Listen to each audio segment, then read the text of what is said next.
அப்படி வந்துட்டார். ஆனா நிமி வந்து பிராணம் போனதுதான். அப்போ வந்து கூட இருந்த தேவர்கள்லாம், கூட இருந்த அந்த ராஜ்யத்தை சேர்ந்த மந்திரிகள் எல்லாரும் சேர்ந்து தேவியை உபாசனை பண்ணினான். நிமி வந்து ரொம்ப நல்ல ராஜா, ஏதோ போராத காலம், தர்மிஷ்டன், ஏதோ போராத காலம் இந்த மாதிரி ஆயிடுத்து, நீங்க தான் அனுகிரகம் பண்ணணும் அப்படின்னு சொல்லிட்டு தேவியிட்ட ரொம்ப பிரார்த்தனை பண்ணினாள். ரிஷிகள்லாம் வந்து சேர்ந்து பிரார்த்தனை பண்ணினாள். அப்போ வந்து எல்லாரும் சேர்ந்து ஒரு பெரிய யஜ்ஞம் பண்றாள். நிமியை காப்பாத்துறதுக்காக ஒரு யஜ்ஞம் பண்றாள். அப்ப தேவி வந்து பிரத்யட்சமானாள் யஜ்ஞம் முடிஞ்ச பிறகு.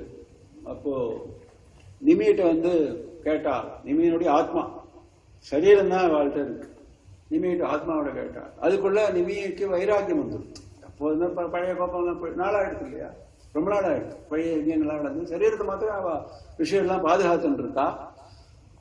அந்த ஆத்மாவிட்ட தேவியானவள் கேட்டாள், இப்ப வந்து உனக்கு என்ன வேணும், அதான் பழையபடி சரீரம் வேணுமா அப்படிங்கிறது கேள்வி. அவன் கெட்டிக்காரன், பழைய சரீரம் வேண்டான்னுட்டான். பழைய சரீரம் வேண்டாம், ஆனா எனக்கு வந்து உன்னுடைய பாதார விந்தத்துல மோட்சத்தை கொடுத்துடு, ஆனா எனக்கு ஒரு ஆசை மாத்திரம் இருந்துட்டு இருக்கு. என்ன ஆசை கேட்டு, எல்லா ஜனங்களுடைய கண்ணிலையும் நான் இருக்கணும், கண்ணுல நான் வாசம் பண்ணணும் அப்படின்னு விசித்திரமான ஒரு ஆசை. சரின்னு ஆரம்ப. அதனாலதான் என்ன ஆகுது, மனுஷர்களுக்கெல்லாம் இந்த கண்ணை மூடி திறக்கிறது அப்படிங்கிற அது ஒருலாம் கிடையாது. நமக்கெல்லாம் நிமிஷர்கள்னு பேரு, தேவர்களுக்கெல்லாம் அனிமிஷர்கள்னு பேரு. கண்ணை மூடி திறக்காதவர்கள், எமை கிடையாது அவர்களுக்கு, எமைக்காதவர்கள் அவர்களுக்கு. நம்மளாம் நிமிஷர்கள், இந்த இமைக்கிறதுங்கிற இது இந்த நிமிகளுடைய, அதனாலதான் அதுக்கு பேரே நம்மளாம் நிமிஷர்கள்னு பேரு. நிமிங்கிற பேர்லேருந்து வந்ததுதான். நிமிஷோ அனிமிஷத்வக்வி வாசஸ்பதி உதாரதீகின்னு சொல்றோம் இல்லையா. நிமிஷம் அனிமிஷம் ரெண்டும் பகவான் தான். அதனால நம்ம எல்லாம் நிமிஷர்கள், அவெல்லாம் அனிமிஷர்கள் பேர். அதனால அப்படி ஒரு அனுகிரகத்தை பண்ணினாள் தேவி. சரி என்று சொல்லி அந்த அந்த சரீரம் இருக்கு இல்லையா, அந்த சரீரத்தை ரிஷிகள்லாம் கடைஞ்சாள். ஒரு புத்திரன் உண்டானான். அந்த புத்திரனை ராஜ்யாபிஷேகம் பண்ணி ராஜாவாக பண்ணினாள். அந்த வம்சத்துக்கே விதேக வம்சம்னு பேர் கொடுத்தாள் ரிஷிகள்லாம் சேர்ந்து. ஏன்னா விதேகோ பகபூபதேன்னு வசத்தில் கொடுத்த சாபத்தை அனுகிரகமா மாற்றி விட்டாள் இந்த ரிஷிகள்லாம். எல்லாரும் விதேகிகளாகவே இருக்கட்டும். அப்படின்னா என்ன அர்த்தம்னாக்க, தேக பாவம் இல்லாமல், சரீர பாவம் இல்லாமல், சரீரத்துல பற்றுதல் இல்லாமல் வேதாந்திகளாக ஞானிகளாக இருப்பாள் இந்த வம்சமேன்னு சொல்லி ரிஷிகள் பண்ண அனுகிரகம். அதனாலதான் ஜனகர் எத்தனையோ ராஜாக்கள் கழிச்சு வராரு. ஆரம்ப ராஜா நிமி, அதுக்கப்புறம் எத்தனையோ ராஜாக்கள் கழிச்சு வராரு ஜனகர். அவருக்கு அந்த ஞானமானது பூர்ணமாக சித்திச்சிருந்த காரணம் அந்த வம்சமே விதேக வம்சம். அதனாலதான் வைதேகி அப்படிங்கிற அம்பாளானவள் கிடைச்சாள் அந்த ஜனகருக்கு. ஜனகருடைய ஜனகர்ங்கிற பேரே முதல் வந்தவர் ஜனகர். அந்த இந்த நிமியினுடைய சரீரத்திலிருந்து உண்டான காரணத்தினால, ஸ்திரீனுடைய சரீரத்துல இல்லையோ, ஒரு புருஷனுடைய சரீரத்திலிருந்து ரிஷிகளுடைய சக்தியினால தொடையிலேருந்து கடைஞ்சு எடுத்தாள் அந்த இவனை, அந்த முதல் ராஜா. அதனால அவனுக்கு பேரு ஜனகன்னு பேரு. தொடையிலேருந்து வந்ததுனால ஜனகன்னு பேரு. முதல் அந்த ஜனக வம்சம் அது. அவர் பேர் ஜனகர் இல்லை, அவர் பேர் சீரத்வஜர்னு பேரு. ஆக்சுவலா ஜனகர் சொல்லி அவர் தான் ஆயிடுச்சு, ஜனகபுத்திரி அப்படின்னு ஆயிடுச்சு சீதைக்கு பேரு. அவரே ஜனகர், எல்லாரையும் போல அவரும் ஒரு ஜனகர், எல்லாரும் ராஜாங்கிற மாதிரி அவரும் ஒரு, அப்படி ஒரு வம்சமானது இருந்தது. அடுத்தபடியாக ஹைஹேயர்கள்னு ஒரு ராஜாக்கள் இருந்தா, அவளுடைய கதையை சொல்ல போறார். ரொம்ப ஆச்சரியமான கதை அந்த ஹைஹேயர்கள் கதை, ரொம்ப ருச்சியான கதை. மகாவிஷ்ணுவும் மகாலட்சுமியும் எப்படி வந்து பூமிக்கு வராள், அவள்னால எப்படி அந்த ஒரு வம்சம் ராஜவம்சமானது ஏற்படுறது அப்படின்னு சொல்ல நிறைய தர்மங்கள் வருது அந்த கதையில. அது நாளைய தினம் பார்ப்போம். அதுக்கு அப்புறம் ஏகப்பட்ட கதைகள் இருக்கு. நாரதரே மாயைக்கு வசப்பட்டு விடுறார். நாரதர் எல்லா மாயையும் தாண்டியவர், பரமஜானி. அவரே எப்படி அகங்காரம்னா எப்படி கொண்டு விட்டுடுங்கிறது காமிக்கிறது. நமக்கெல்லாம் பெரிய பாடம். 2 கதை சொல்லிருக்காரு அதுக்காக காத்த பகவான். நாரதர் எப்படி மாயைக்கு வசப்பட்டார், இதெல்லாம் நாளைக்கு பார்க்க போறோம். அதுக்கப்புறம் தேவியனுடைய வைபவங்கள், தேவியுடைய பல ஸ்வரூபங்கள், பலவிதமான கதைகள் ஏகப்பட்டது பாக்கி இருக்கு. பல மந்திரங்கள் எல்லாம் இருக்கு. யதாசக்தி நம்ம பார்ப்போம்னு முதல் நாள் சொன்னேன். அது யதாசக்தி நம்ம இந்த தேவி பாகவத்தை தொடர்ந்து அத்தியனம் பண்ணக்கூடிய அனுபவத்தை அம்பாள் தான் அனுகிரகம் பண்ணணும். சொன்னவாள் கேட்டவாள் சொல்லும்படி பண்ணினவாள் எல்லாருக்கும் சகலவிதமான பாக்கியங்களையும் ஏகபர சௌக்கியங்களையும் கொடுக்கும்படி தேவியனுடைய பாதார பந்தங்களை பிரார்த்திக்கின்ற இந்த உபன்யாசத்தை இதோட பொறுத்து பண்றேன். நம பார்வதி பதே சர்வத்திர கோவிந்த நாம சங்கீர்த்தனம் கோவிந்தா கோவிந்தா. ஸ்ரீ ராஜராஜேஸ்வரியை ஸ்ரீ மகா திரிபுர சுந்தரியை ஸ்ரீ மகாதேவியை. சங்கரம் லோகசங்கரம் சதாசிவசமாரம்பாம் சங்கராச்சார்யமத்யமாம் अस्मदाचार्यपर्यन्तां वन्दे गुरुपरम्परां. वागीशाद्यास्वमनसः सर्वार्थानाम् उपक्रमे यं नत्वा कृतकृत्या स्युः तं नमामि गजाननं. श्रीरामसौमित्रिजटायुवेद षडाननादित्यभुजास्थिताय श्रीनीलकण्ठाय दयामयाय श्रीवैद्यनाथाय नमः शिवाय. सर्वमङ्गलमाङ्गल्ये शिवे सर्वार्थसाधके शरण्ये त्र्यम्बके गौरी नारायणि नमोऽस्तुते. नमो देव्यै महादेव्यै शिवायै सततं नमः. नमः प्रकृत्यै भद्रायै एता प्रणता स्मृतां यत्पादपङ्कजरजः समवाप्य विश्वं ब्रह्मा सृजत्यनुदिनं च बिभर्ति विष्णुः. रुद्रश्च संहरतिने रथा समर्थाः तस्यै नमोऽस्तु सततं जगदम्बिकायै. यदज्ञानात् जगद्भाति प्रद्युसर्गस्रगादिवत् यज्ञानाल्लयमाप्नोति नुमस्तां भुवनेश्वरीं.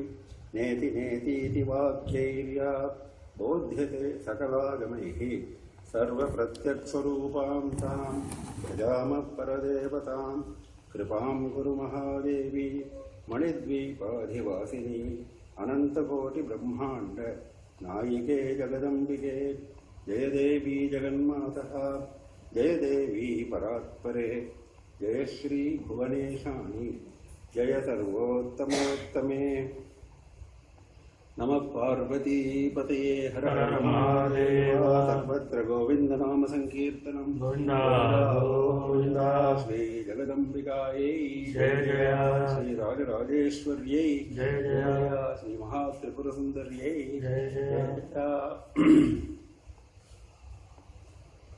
தேவி பாகவதத்தினுடைய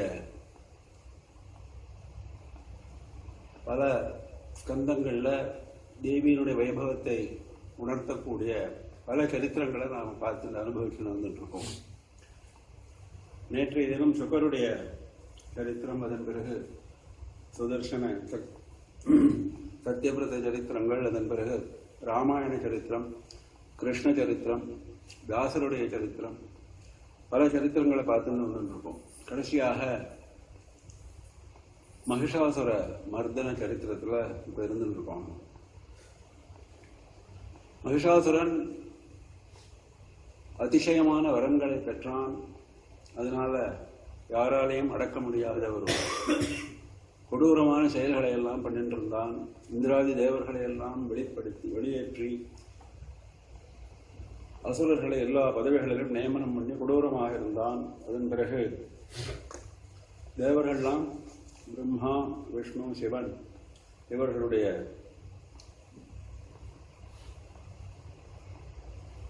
உதவியினாலே எல்லாரும் சேர்ந்து தேஜோமயமான ஒரு புஞ்சமாக ஒரு தேவியினுடைய ஸ்திரீ ரூபத்தை பிரகாசிக்கும்படி செய்தார்கள். அந்த ஸ்திரீ ரூபத்தை நேற்றுக்கு வர்ணனையினுடைய ஆரம்பத்தை நேற்றுக்கு பார்த்தோம். அப்போ அந்த அம்பாளானவள் இந்த தேவர்களுடைய பிரார்த்தனைக்கு இணங்க தேவர்களும் விஸ்தாரமாக பிரார்த்தனை பண்ணுறாள் அம்பாளை. அதையும் பார்த்தோம் அம்பேதி. அதன் பிறகு அங்கேருந்து கிளம்புறாள் அம்பாள் மகிஷ மர்தனத்துக்காக. அந்த மகிஷன் இருக்கக்கூடிய பட்டணத்துக்கு ஒரு பெரிய பயங்கரமான ஒரு சிரிப்பு சிரித்தாள்.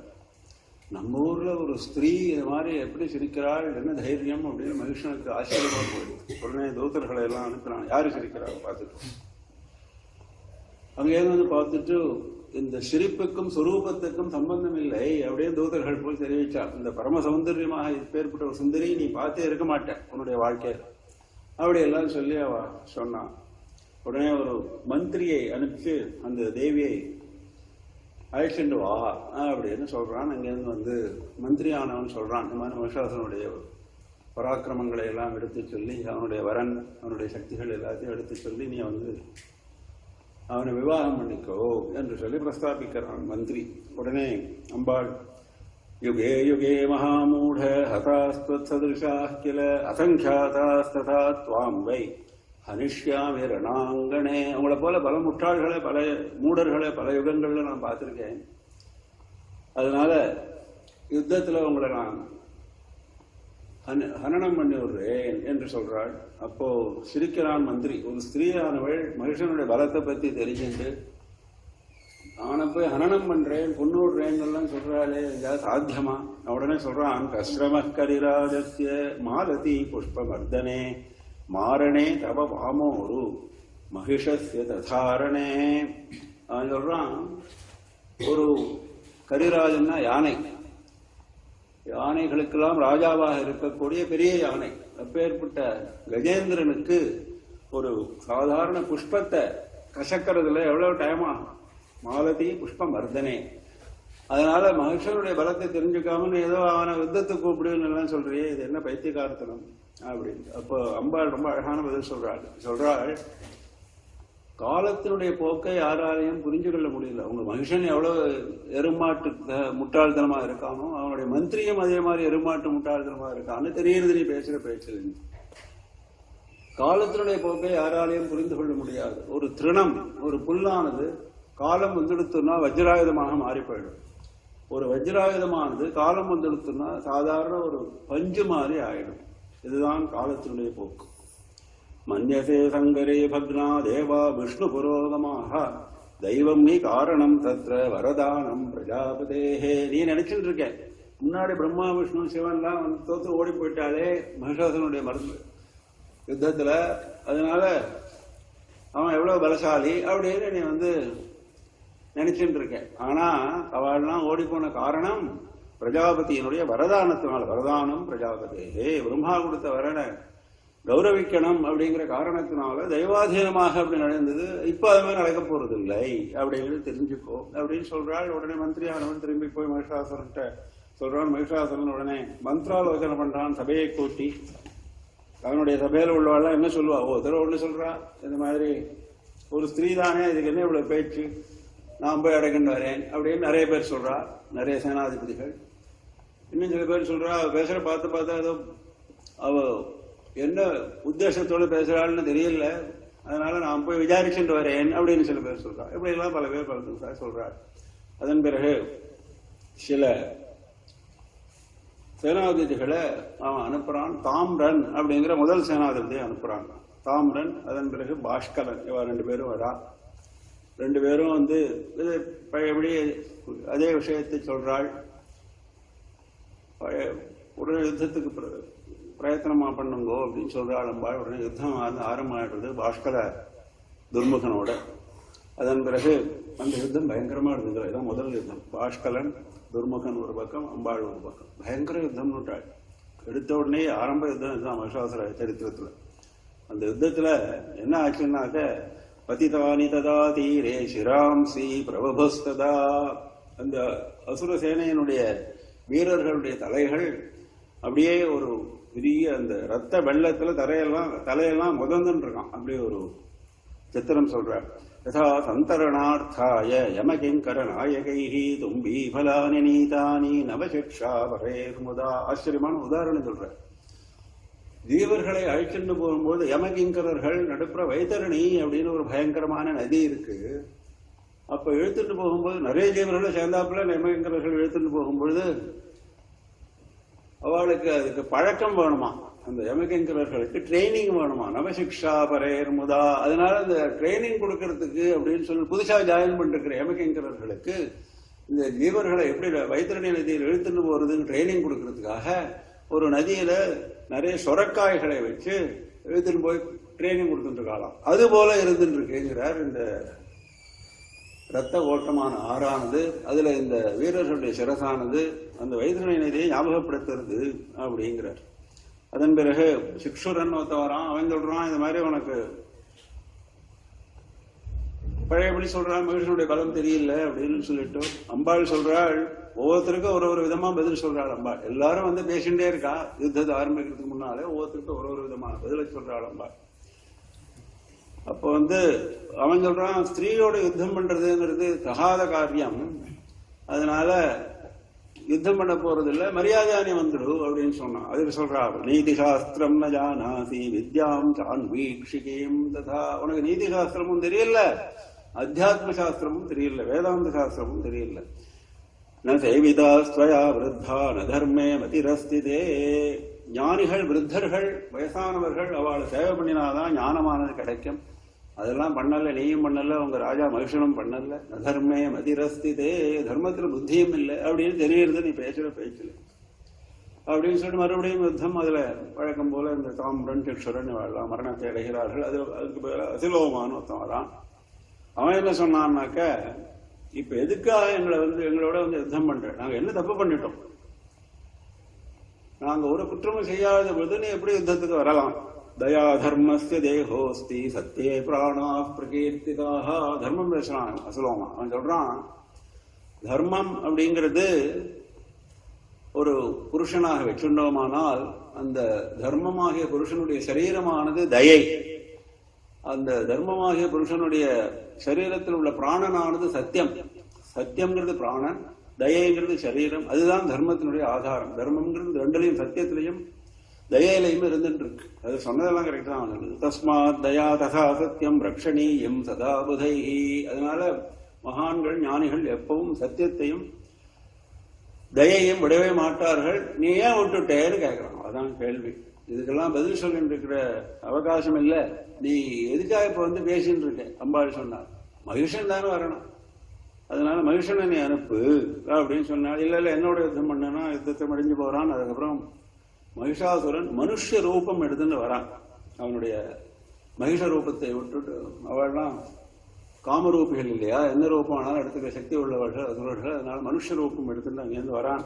ஏன் இப்படி வரான்னா, மன்மதன் போல ஒரு சௌந்தரியத்தோட வரான். ஏன் அப்படின்னு கேட்டாக்க, அதி சுந்தரியா ஒரு தேவி வந்திருக்காள்னு தெரிஞ்சுட்டான் இல்லையா, அவளை எப்படியாவது வசப்படுத்தணுங்கிற நோக்கம் அவனுக்கு. அதுதான் இவ்வளவு பிரயத்தனப்பட்டான். அதுக்காக அங்கேருந்து வந்து அவன் சொல்றான், தர்மானாம் உத்தமோ தர்மஹா சரணாகத ரக்ஷணம். யுத்தம் பேசலாம். வந்த உடனே நான் சரணாகதி பண்றேன், சரணாகதி பண்ணவாளை காப்பாத்துறதுங்கிறது உத்தமர்களுடைய லட்சணம். ததீயோ ஸ்மசிதா பாங்கி சேவகோஹம் கிருஷோதரி. நான் அவனுக்கு சேவகன். ததீயஹான்னுட்டான், நான் உன்னை சேர்ந்தவனாயிட்டேன். ஸ்திரீஹத்யா பாலஹத்யா பிரம்மஹத்யா துரத்யா. ஸ்திரீஹத்திங்கிறது ரொம்பவும் விசுத்தமாக சொல்லப்பட்டிருக்கு. சாஸ்திரத்துல பண்ணவே கூடாதுன்னு. அதே போல பாலஹத்தியையும் சொல்லிருக்கு, பிரம்மஹத்திக்கு சமானமாக சொல்லிருக்கு. கிரகேத்வாத்வாம் கிரகேனோனம் கச்சாம் யத்யவரானனே. அதனால இப்ப அந்த மாதிரி ஒரு ஸ்திரீஹத்தியை பண்ணும்படி என்ன கொண்டு விடாமல் மரியாதையா என்னோட வந்துட்டேன்னா க்ஷேமமா போயிடும். உனக்கும் க்ஷேமம், எனக்கும் க்ஷேமம். மந்தோதரின்னு ஒரு ஸ்திரீ இருந்தால் அவளை மாதிரி ஏமாந்து போயிடாதே அப்படின்னு. மந்தோதரி யாருன்னு கதை கேட்கிறாள் அம்பாள். கதை சொல்றான் அவன். மந்தோதரின்னு அந்த ராவனுடைய பத்தின மந்தோதரி இல்லை, வேற ஒரு மந்தோதரி. அவள் வந்து யாரோ ராஜகுமாரன் வந்து கல்யாணம் பண்ணிக்கணும் ஆசைப்பட்டான். நல்ல ராஜகுமாரனுடைய வரன் வந்த பொழுது அவனை விட்டுட்டு வேற ஒருத்தனை கல்யாணம் பண்ணிட்டாள். அப்புறம் அவன் வந்து நடத்தை சரியில்லாதனால ரொம்ப சிரமப்பட்டாள்னு ஒரு கதையை சொல்றான் அவன். அது மாதிரி நீ சிரமப்படுவேன்னு சொல்லி முடிச்சான். அதுக்கு பதில் சொல்றாள் ரொம்ப அழகாக, நீ மந்தோதரை போல கஷ்டப்படுவாய்ன்னு சொல்லி முடிச்சான். அதுக்கு சொல்றாள் அம்பாள், யதா யதா சாதூனாம் துக்கம் பவதி தானவ ததா தேஷாம் ச ரக்ஷார்த்தம் தேகம் சந்தாரயாம்யஹம். இப்படி பகவத்கீதையில் சொல்றாள். யதா யதா தர்மஸ்திரான் நிர்பவதி பாரத. அதே போல இங்க சொல்றாள் அம்பாள். முக்கியமான ஒரு ஸ்லோகம் தெய்வ பாகவதத்தில். சாதுக்களுக்கு எப்ப சிரமம் ஏற்படுறதோ அப்பெல்லாம் நான் வந்து அவதாரம் பண்றேன். அரூபாயாஷ்டமே ரூபம் அஜன்மாயாஷ்ட ஜன்மச்ச. எனக்கு ரூபம் கிடையாது, நான் நிர்குணம் பிரம்மம். ஆனாலும் நான் ரூபம் எடுத்துக்கிறேன் சாதுக்களை ரட்சிக்கிறதுக்காக. அஜன்மாயாஷ்ட ஜன்மச்ச. எனக்கு ஜென்மா கிடையாது, இருந்தாலும் ஜென்மம் எடுத்துக்கிறேன். சுராணாம் ரக்ஷணார்த்தாய வித்தி தைத்திய விநிஷ்டிதம். இப்ப தேவர்களை காப்பாற்றுறதுக்காக வந்திருக்கேன். ஹே ரக்ஷசா, ஹே தைத்யா, இது நிச்சயம் அப்படின்னு சொன்னாள் அம்பாள். அதுக்கப்புறம் கடுமையான யுத்தமானது ஆரம்பம் ஆறுது. பல சேனாதிபதிகள் மரணத்தை அடைகிறார்கள். மகிஷனும் பலவிதமான ரூபங்களை எடுத்துட்டு வரான். அவன் பெரிய மாயாவி. அதனால அவன் எடுத்துட்ட ரூபங்கள் கணக்கு வழக்கு இல்லை. சிங்கமா வரான், யானையா வரான், காத்தா வரான், நெருப்பா வரான், ஆகாசமாக வரான். ஆகாசமா வரான்னா எங்க இருக்கான்னு தெரியாது. அப்படி ஒரு இப்படிலாம் பலதன்சா வரும். சோபி நானாவிதான் தேகான் கிருத்வா கிருத்வா புனః மாயாமயான் ஜகானாஜோ தேவீம் கபட பண்டிதா. கபட பண்டிதகாங்கிறாள் அவனை பத்தி சொல்லும்போது. அப்பேற்பட்ட மாயாவே கடைசியாக 1000 ஆரங்கள் கொண்ட சக்கரம் இருக்கு இல்லையா, மகாவிஷ்ணுவனுடைய சக்கரம், அது அம்பாள்கிட்ட இருக்கோல்லையே, இப்போ அதை உபயோகப்படுத்துகிறாள். ததோ தேவி சஹசிராரம் சுனாபம் சக்கரமுத்தமம் கரே கிருத்வா ஜகாதோச்சை சம்ஸ்திதம் மகிஷாசுரம். மகிஷாசுரனே அந்த சக்கரத்தினால வதம் பண்றாள், சிரச்சேதம் பண்றாள். பாக்கி அசுரர்கள்ல பல பேரை அம்பாளுடைய சிங்கமே, அம்பாள் சிங்கவாகனத்துல வந்திருக்காள், சிங்கமே வதம் பண்ணெடுத்து பாக்கி உள்ள அசுரர்கள் வெத்தயம் போயிட்டேன்னு பாத்தாளத்துக்கு போயிட்டாள். தேவர்கள்லாம் ஸ்தோத்திரம் பண்றாள் அம்பாள். பிரிய ஸ்தோத்திரம். துவம் தாரணான் அனுஜே ஜசை கூர்மனா கௌதர்த்தம் ஷமோகதமிலாவிகதௌ பவேதாம். இந்த பூமியை கூர்மம், நாகம், நாகம்னா சேஷன், இவெல்லாம் தாங்கிட்டு இருக்காள் அப்படின்னு ஜனங்கள் நினைச்சுட்டு இருக்காள். கூர்மமும் தாங்கல்ல, நாகமும் தாங்கல்ல, உன்னுடைய சக்தியினாலதான் இந்த பூமியானது இப்படி அந்தரத்துல தொங்கின்னு இருக்கு. பிருத்திவீனே ஜெயச்சுதி வாமே ககனே கதம் சேததம்ப நிகிலம் பகுபாரயுக்தம். இவ்வளவு பாரத்தோட இந்த பூமியானது அந்தரத்தை தொங்கின்னு இருக்குன்னா யாருடைய சக்தியினால தொங்கிட்டு இருக்கு? அது சொல்லி இது மாதிரி பல விஷயங்களை சொல்லிட்டு பிரம்மாவானவர் சிருஷ்டி பண்றார், மகாவிஷ்ணுவானவர் காப்பாத்துறார், ருத்ராராவண சம்ஹாரம் பண்றார் அப்படின்னு ஜனங்கள் நினைச்சுட்டு இருக்கான். அவளுக்கெல்லாம் எங்கேருந்து அந்த சக்தி? உன்னுடைய சக்தினால தானே அவள்லாம் பண்றாள். அதெல்லாம் சரி. இன்னொரு பெரிய ஆச்சரியம், சித்திரம் தயா அரி ஜனதாபி தயார்திரபாபாதி ஹத்வாரணேஷதரேர் கமிதாத்யலோகம். இப்ப அசுர சேனையை நீ இவ்வளவு அம்பெல்லாம் உபயோகப்படுத்தி, இவ்வளவு ஆயுதங்கள் எல்லாம் உபயோகப்படுத்தி அவளை நல்ல லோகத்துக்கு அனுப்பிச்சுட்டியே. நோச்சேத்ச கர்ம நிஜிதே நிறையே நிதாந்தம் துக்காதி துக்ககதி மாபதம் ஆபதேத்சா. அப்படின்னு பண்ணலன்னாக்க அவள் நரகத்துக்கு தானே போயிருப்பா. அவளுடைய பாபத்துக்கு நரகம் தானே அவளுக்கு கதி. அப்படி இல்லாமல் உன்னுடைய ஆயுதம், நீ உன்னுடைய கையினாலே ஸ்பர்ஷம் பண்ணப்பட்ட ஆயுதத்தை உபயோகப்படுத்தி அவ மேல செலுத்தின காரணத்தினால், அதே ஒரு காரணத்தினால அவ பாபங்களை எல்லாம் போக்கி அவளை நல்ல லோகத்துக்கு போயிட்டாலே, என்ன கருணை இது அப்படின்னு சொல்லி ஆச்சரியப்படுறாள். எதிரிகளையும் அசுரர்களையும் அழிக்க வந்த நீ சும்மா சங்கல்பத்தினாலேயே பஸ்மம் பண்ணிருக்கலாம். அப்படி பண்ணாமல் ஏதோ யுத்தம் சொல்லிட்டு ஆயுதங்களை எல்லாம் பிரயோகப்படுத்தி பண்ணினது கருணையினால பண்ணியிருக்கேன். அதை நாங்க இப்ப உணர்றோம். இதே விஷயத்தை தான் தேவி மகாத்மியத்தில் ரொம்ப அழகாக சொல்லியிருக்காள். சேம் திருஷ்டுவயவகிம் ந பவதி பிரகரோதி பஸ்ம சர்வாசுரான் அனுஷயத் பிரகிணோஷி சஸ்திரம். திருஷ்டுவயவகிம் ந பவதி பிரகரோதி பஸ்ம. வெறும் திருஷ்டியினாலேயே எல்லாரையும் பஸ்மம் பண்ணிருக்கலாம் முடியும். அப்படி பண்ணல நீ. எல்லாரையும் சஸ்திர பிரயோகம் பண்ணின நீ. லோகான் பிரயாந்து ரிபவோபி சஸ்திரபூதா. சஸ்திரங்களினாலே பவித்திரமாக ஆகி அவெல்லாம் நல்ல லோகத்துக்கு போகட்டும் கருணையினாலே. எத்தம்மதிர் பகவதி தேஷ்டபிதி அதிசாத்வி. அதிசாத்வின்னா சாத்வின்னு சொன்னாலே போடும். அதிசாத்வின்னா அப்படி ஒரு கருணை. சாத்வினாலே கருணை இருக்கும். முன்னே பார்த்தோம், சீதைக்கு சாத்வின்னு சொன்னார் இல்லையா? கருணையினாலே குரூரமான வார்த்தைகள் பேச மாட்டாள்.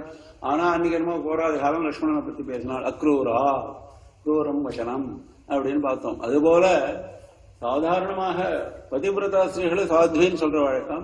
இந்த இடத்துல அம்பாளா இருக்கிறதுனால அதிசாத்வின்னு போட்டார். அதிசாத்வியாக இருக்கிறதுனால உன்னுடைய கருணையினாலே வாழலாம் நல்ல லோகத்துக்கு அனுப்பிச்சுட்டியே. என்ன ஆச்சரியம், என்ன ஆச்சரியம் அப்படின்னு சொல்லிட்டு சொல்றாள். அப்போ அம்பாள் சொன்னால், உங்களுக்கு வேற என்ன காரியம் வேணும், என்ன அனுகிரகம் பண்ணணும், யாராவது ஸ்தோத்திரம் பண்ணினா உடனே என்ன வரன் வேணும்னு கேட்கறது சுபாவம் அம்பாளுக்கு. அதனால கேட்டாள். அப்ப சொன்னாள் இவாள்லாம், இனிமே என்ன வேணும், எங்களுக்கு காரியம் தான் முடிஞ்சு போயிடுத்து. ஸ்மரிஷ்யாமோ யதா தேம்ப ததைவ பதபங்கஜம் ததா குரு ஜெகன்மாதா பக்தி ரொம்ப அழகான வரன் கேட்கிறாள். எங்க காரியம் முடிஞ்செடுத்து, ஆனா எப்பொழுதும் உங்களுடைய ஸ்மரணை எங்களுக்கு இருந்துட்டு இருக்கணும். உங்களுடைய பாதார பந்தங்கள்ல அச்சஞ்சலமான பக்தி, மாறாத பக்தி இருந்துட்டு இருக்கணும் அப்படின்னு சொல்லிட்டு ரொம்ப அழகான ஒரு ஸ்லோகத்தை சொல்றாள் இவாள். द्वौ सुपर्णौ तु देहेऽस्मिन् तयोस्तत्यं निरन्तरं नान्यः सखा तृतीयोऽस्ति யோபராதம் சஹேதஹி. அதாவது துவௌ சுபர்ணௌ அப்படின்னு சொல்லிட்டு ஒரு முக்கியமான மந்திரம் இருக்கு உபனிஷத்துல, முண்டகோபனிஷத்துல உள்ள முக்கியமான மந்திரம். அதாவது அந்த மந்திரத்தினுடைய அர்த்தம் என்ன, ரொம்ப பிரசித்தமான மந்திரம் இது. வேதாந்தத்தினுடைய அடிப்படை இந்த மந்திரம். அந்த மந்திரத்தை தான் இங்க ஸ்லோகமாக பண்ணியிருக்காங்க வியாச பகவான். அந்த மந்திரத்துல என்ன சொல்லியிருக்கு அப்படின்னாக்க, ஒரு மரத்துல 2 பட்சிகள் இருக்கு. துவௌ சுபர்ணௌ, 2 பட்சிகள். ஒரு பட்சி அந்த மரத்துல உள்ள காய் பழம் இதெல்லாம் சாப்பிட்டு இருக்கு. காயை சாப்பிட்ட உடனே இது புளிப்பா இருக்கு அப்படின்னு சொல்லி மூஞ்சி சுளிக்கிறது, பழத்தை சாப்பிட்ட உடனே நல்லா இருக்கேன்னு சொல்லிட்டு அது சந்தோஷப்படுறது ஒரு பட்சி. இன்னொரு பட்சி இந்த பட்சியை பார்த்துட்டே இருக்கு, ஒன்னையும் சாப்பிடுறது இல்லை, அப்படியே பார்த்து கொண்டே இருக்கு, சாட்சியாக இருக்கு இன்னொரு பட்சி அப்படின்னு சொல்றது உபனிஷத்து. இதுக்கு என்ன அர்த்தம் அப்படின்னு கேட்டாக, இதுதான் நம்ம சரீரம், நம்ம ஜீவன், நம்ம ஜீவாத்மாவான ஆத்மஸ்வரூபம் ஒன்னிலையும் ஈடுபடாமல் சாட்சிபூதமாக பார்த்துட்டு இருக்கு எல்லாத்தையும். ஆனால் இந்த சரீரத்தில் இருக்கக்கூடிய ஆத்மாவாக ஜீவாத்மாவனுடைய ரிஃப்ளெக்ஷன், ஆபாசம், அது என்ன பண்றது அப்படின்னாக்க சுகதுக்கத்தை அனுபவிச்சுட்டு இருக்கு. ஏன்னா இந்திரியங்கள் மூலமாக இந்த சம்சாரத்தில் உள்ள சுகதுக்கங்களை அனுபவிச்சுட்டு இருக்கிற காரணத்தினால மேல மேல சுகத்தையும் துக்கத்தையும் அனுபவிக்கிறது இந்த ஜீவன். ஆனால் அந்த ஆத்மஸ்வரூபமாக இருக்கக்கூடிய பகவானுடைய அந்த சாநித்தியமானது இதை ஒன்னிலையும் பட்டுக்காமல் அப்படியே இருந்துருக்கு. அதுதான் சொல்றாள் அவள். தோசபர்ணோஸ்து தேஹேஸ்மின் தயா சக்கியம் நிரந்தரம். அவளுக்குள்ள சக்கியமானது நிரந்தரம். ஏன்னா இந்த ஜீவாத்மானவன் பரமாத்மாவை அடையிற வரையிலும் பரமாத்மா விடமாட்டார் இந்த ஜீவாத்மாவை. அது மாதிரி ஒரு சக்கியம் அவளுக்குள்ள. யாருக்கு சக்கியம்னாக்க இவங்க ஜீவாத்மா நினைச்சுட்டு இருக்கான் வெளியில உள்ள அவளோட சக்கியம்னு. பாக்கி பந்துக்கள், பாக்கி வெளியில உள்ள பொருள், இந்த வீடு என்னோடையது, இந்த கார் என்னோடது, இப்படியெல்லாம் நினைச்சுட்டு எல்லாரோடைய சக்கியம் பாராட்டு இருக்கான். ஆனால் நிஜமான சக்கியம் அவனுக்கு பரமாத்மா உண்டு. அவர் ஒருத்தர் தான் அவனை எப்பவும் தொடர்ந்து எல்லா ஜென்மாக்களிலும் கூடவே என்னை சேரு அப்படின்னு பலவிதமான சந்தர்ப்பங்களை கொடுத்துட்டே இருக்கார். நிரந்தரமான சக்கியம் பரமாத்ம சக்கியம். நான் சகா திருத்தீயோஸ்தி யோபராதம் தகேதஹி. இவன் பண்ற அபராதத்தை எல்லாம் பொறுத்து கொண்டு, சகான அர்த்தம் நம்ம நல்லவாளா இருக்கிறவங்க சகா நம்மளோட இருப்பாள். நம்ம ஏதாவது அபராதம் பண்ணினா அந்த சகாபானவன் விட்டுட்டு ஓடி போயிடுவான். இந்த சகா பேர் பரமாத்ம சகா. நம்ம எவ்வளவு அபராதம் பண்ணாலும் கூடவே இருக்காரு, அவர் விடவே மாட்டேங்கிறார் நம்மளை. அவரோட நம்ம சேர வரையிலும், அத்விதீயமாக ஆற வரையிலும் அவர் நம்ம விட மாட்டேங்கிறார். அதான் சொல்றாரு அவள். நான் சகா திருத்தியோஸ்தி. மூணாவது சகா கிடையாது. ரெண்டு பேர் தான் திருப்பி. மூணாவது சகா கிடையாது. அபராதத்தை சகிக்கக்கூடிய சகா கிடையாது. அதனால அப்பேற்பட்ட பக்தியை கொடுன்னு சொல்லி முடிக்கிறாள் வாழ்லாம். இதை கேட்டுருக்கிற ஜனமேஜருக்கு தாங்க முடியல ஆனந்தம். அவருடனே தேவிய ஸ்தோத்திரம் பண்ண ஆரம்பிச்சுடுறார். அதன் பிறகு அடுத்தபடியாக இந்த தேவர்களுக்கெல்லாம் அவளுடைய சொஸ்தானம் கிடைக்க விடுறது. மகிஷாசுர வதமான பிறகு சூரிய வம்சத்தினுடைய சத்ருக்னன் அப்படிங்கிற ஒரு ராஜாவை அந்த மனுஷனுடைய ஆசனத்தில் உட்காந்து வைக்கிறாள். இந்த பாக்கி அசுரர்கள்லாம் பாத்தாளத்துக்கு போயிட்டாள். அந்த சத்ருக்னுடைய ராஜ்யம் தர்ம ராஜ்யமாக இருந்ததுங்கிறார். திருட்டு கிடையாது, வஞ்சனை கிடையாது, ஹிம்சை கிடையாது, ராமராஜ்யம் போல இருந்தது. வர்ணாசிரம தர்மத்தை எல்லாரும் காப்பாத்திட்டு இருந்தாள். அது திருப்பி திருப்பி வருது. எப்பெல்லாம் ராமராஜ்யத்தை பத்தி பேச்சு வருதோ, வர்ணாசிரம தர்மம் ரொம்ப ஸ்ட்ரிக்டா, சாஸ்திர விரோதம் கொஞ்சம் கூட இல்லாமல் அப்படியெல்லாம் கடைபிடிச்சுட்டு இருந்த ஆளுநரை சொல்லிட்டு போறாள். அது பிறகு சும்ப நிசும்பவத சரித்திரத்தை எடுத்துக்கிறார் வியாச பகவான். சும்பம் நிசுங்கன் என்று சொல்லக்கூடிய 2 அசுரர்கள் 10,000 வருஷங்கள் கடுமையான தபஸ் பண்றாள். அன்ன ஆகாரம் இல்லாமல், ஜலங்கூட இல்லாமல், அப்படியெல்லாம் புஷ்கர கஷேத்திரம்னு சொல்லிட்டு ராஜஸ்தான்ல இருக்கேன் புஷ்கர கஷேத்திரம், பிரம்மாவுடைய கஷேத்திரம், அங்க பண்றாள். ஏன்னா பிரம்மாவை நோக்கி தான் தபஸ் பண்றாள். பிரம்மா வரார். வழக்கம் போல மரணம் இல்லாத நிலைமையை கேட்கிறார். அதை மாட்டேன்னு விட்டாள். அது முன்னாடி சொன்ன அசுரன் போல எவ்வளவு ஸ்திரீயை தவிர பாக்கி பேர் வதம் இல்லாத ஒரு வரனை கேட்டு வாங்கிக்கிறாள். அதன் பிறகு எல்லாரையும் போல இந்திரனை பதவியிலிருந்து விலக்கி இவாளும் சொர்க்கலோகத்தை ஆக்கிரமணம் பண்ணி தேவர்கள்லாம் மலை குகைகளில் போய் ஒளிஞ்சுகும்படி பண்றாள். மேருமலையில போய் இப்படி 1000 வருஷங்கள் ஆயிடுது. தேவேந்திரனுக்கு ரொம்ப சிரமமா போன காரணத்தினால பிரகஸ்பதி பகவான் போய் கேட்கிறார், இதுக்கு நமக்கெல்லாம் விடுதலையே கிடையாது, கதிமோட்சமே கிடையாது. அப்ப அவர் சொன்னார், இது மாதிரி தெய்வாதீனம் யத்னம் முன்னே பார்த்தோம் நம்ம, அதான் முன்னே சொன்னார்.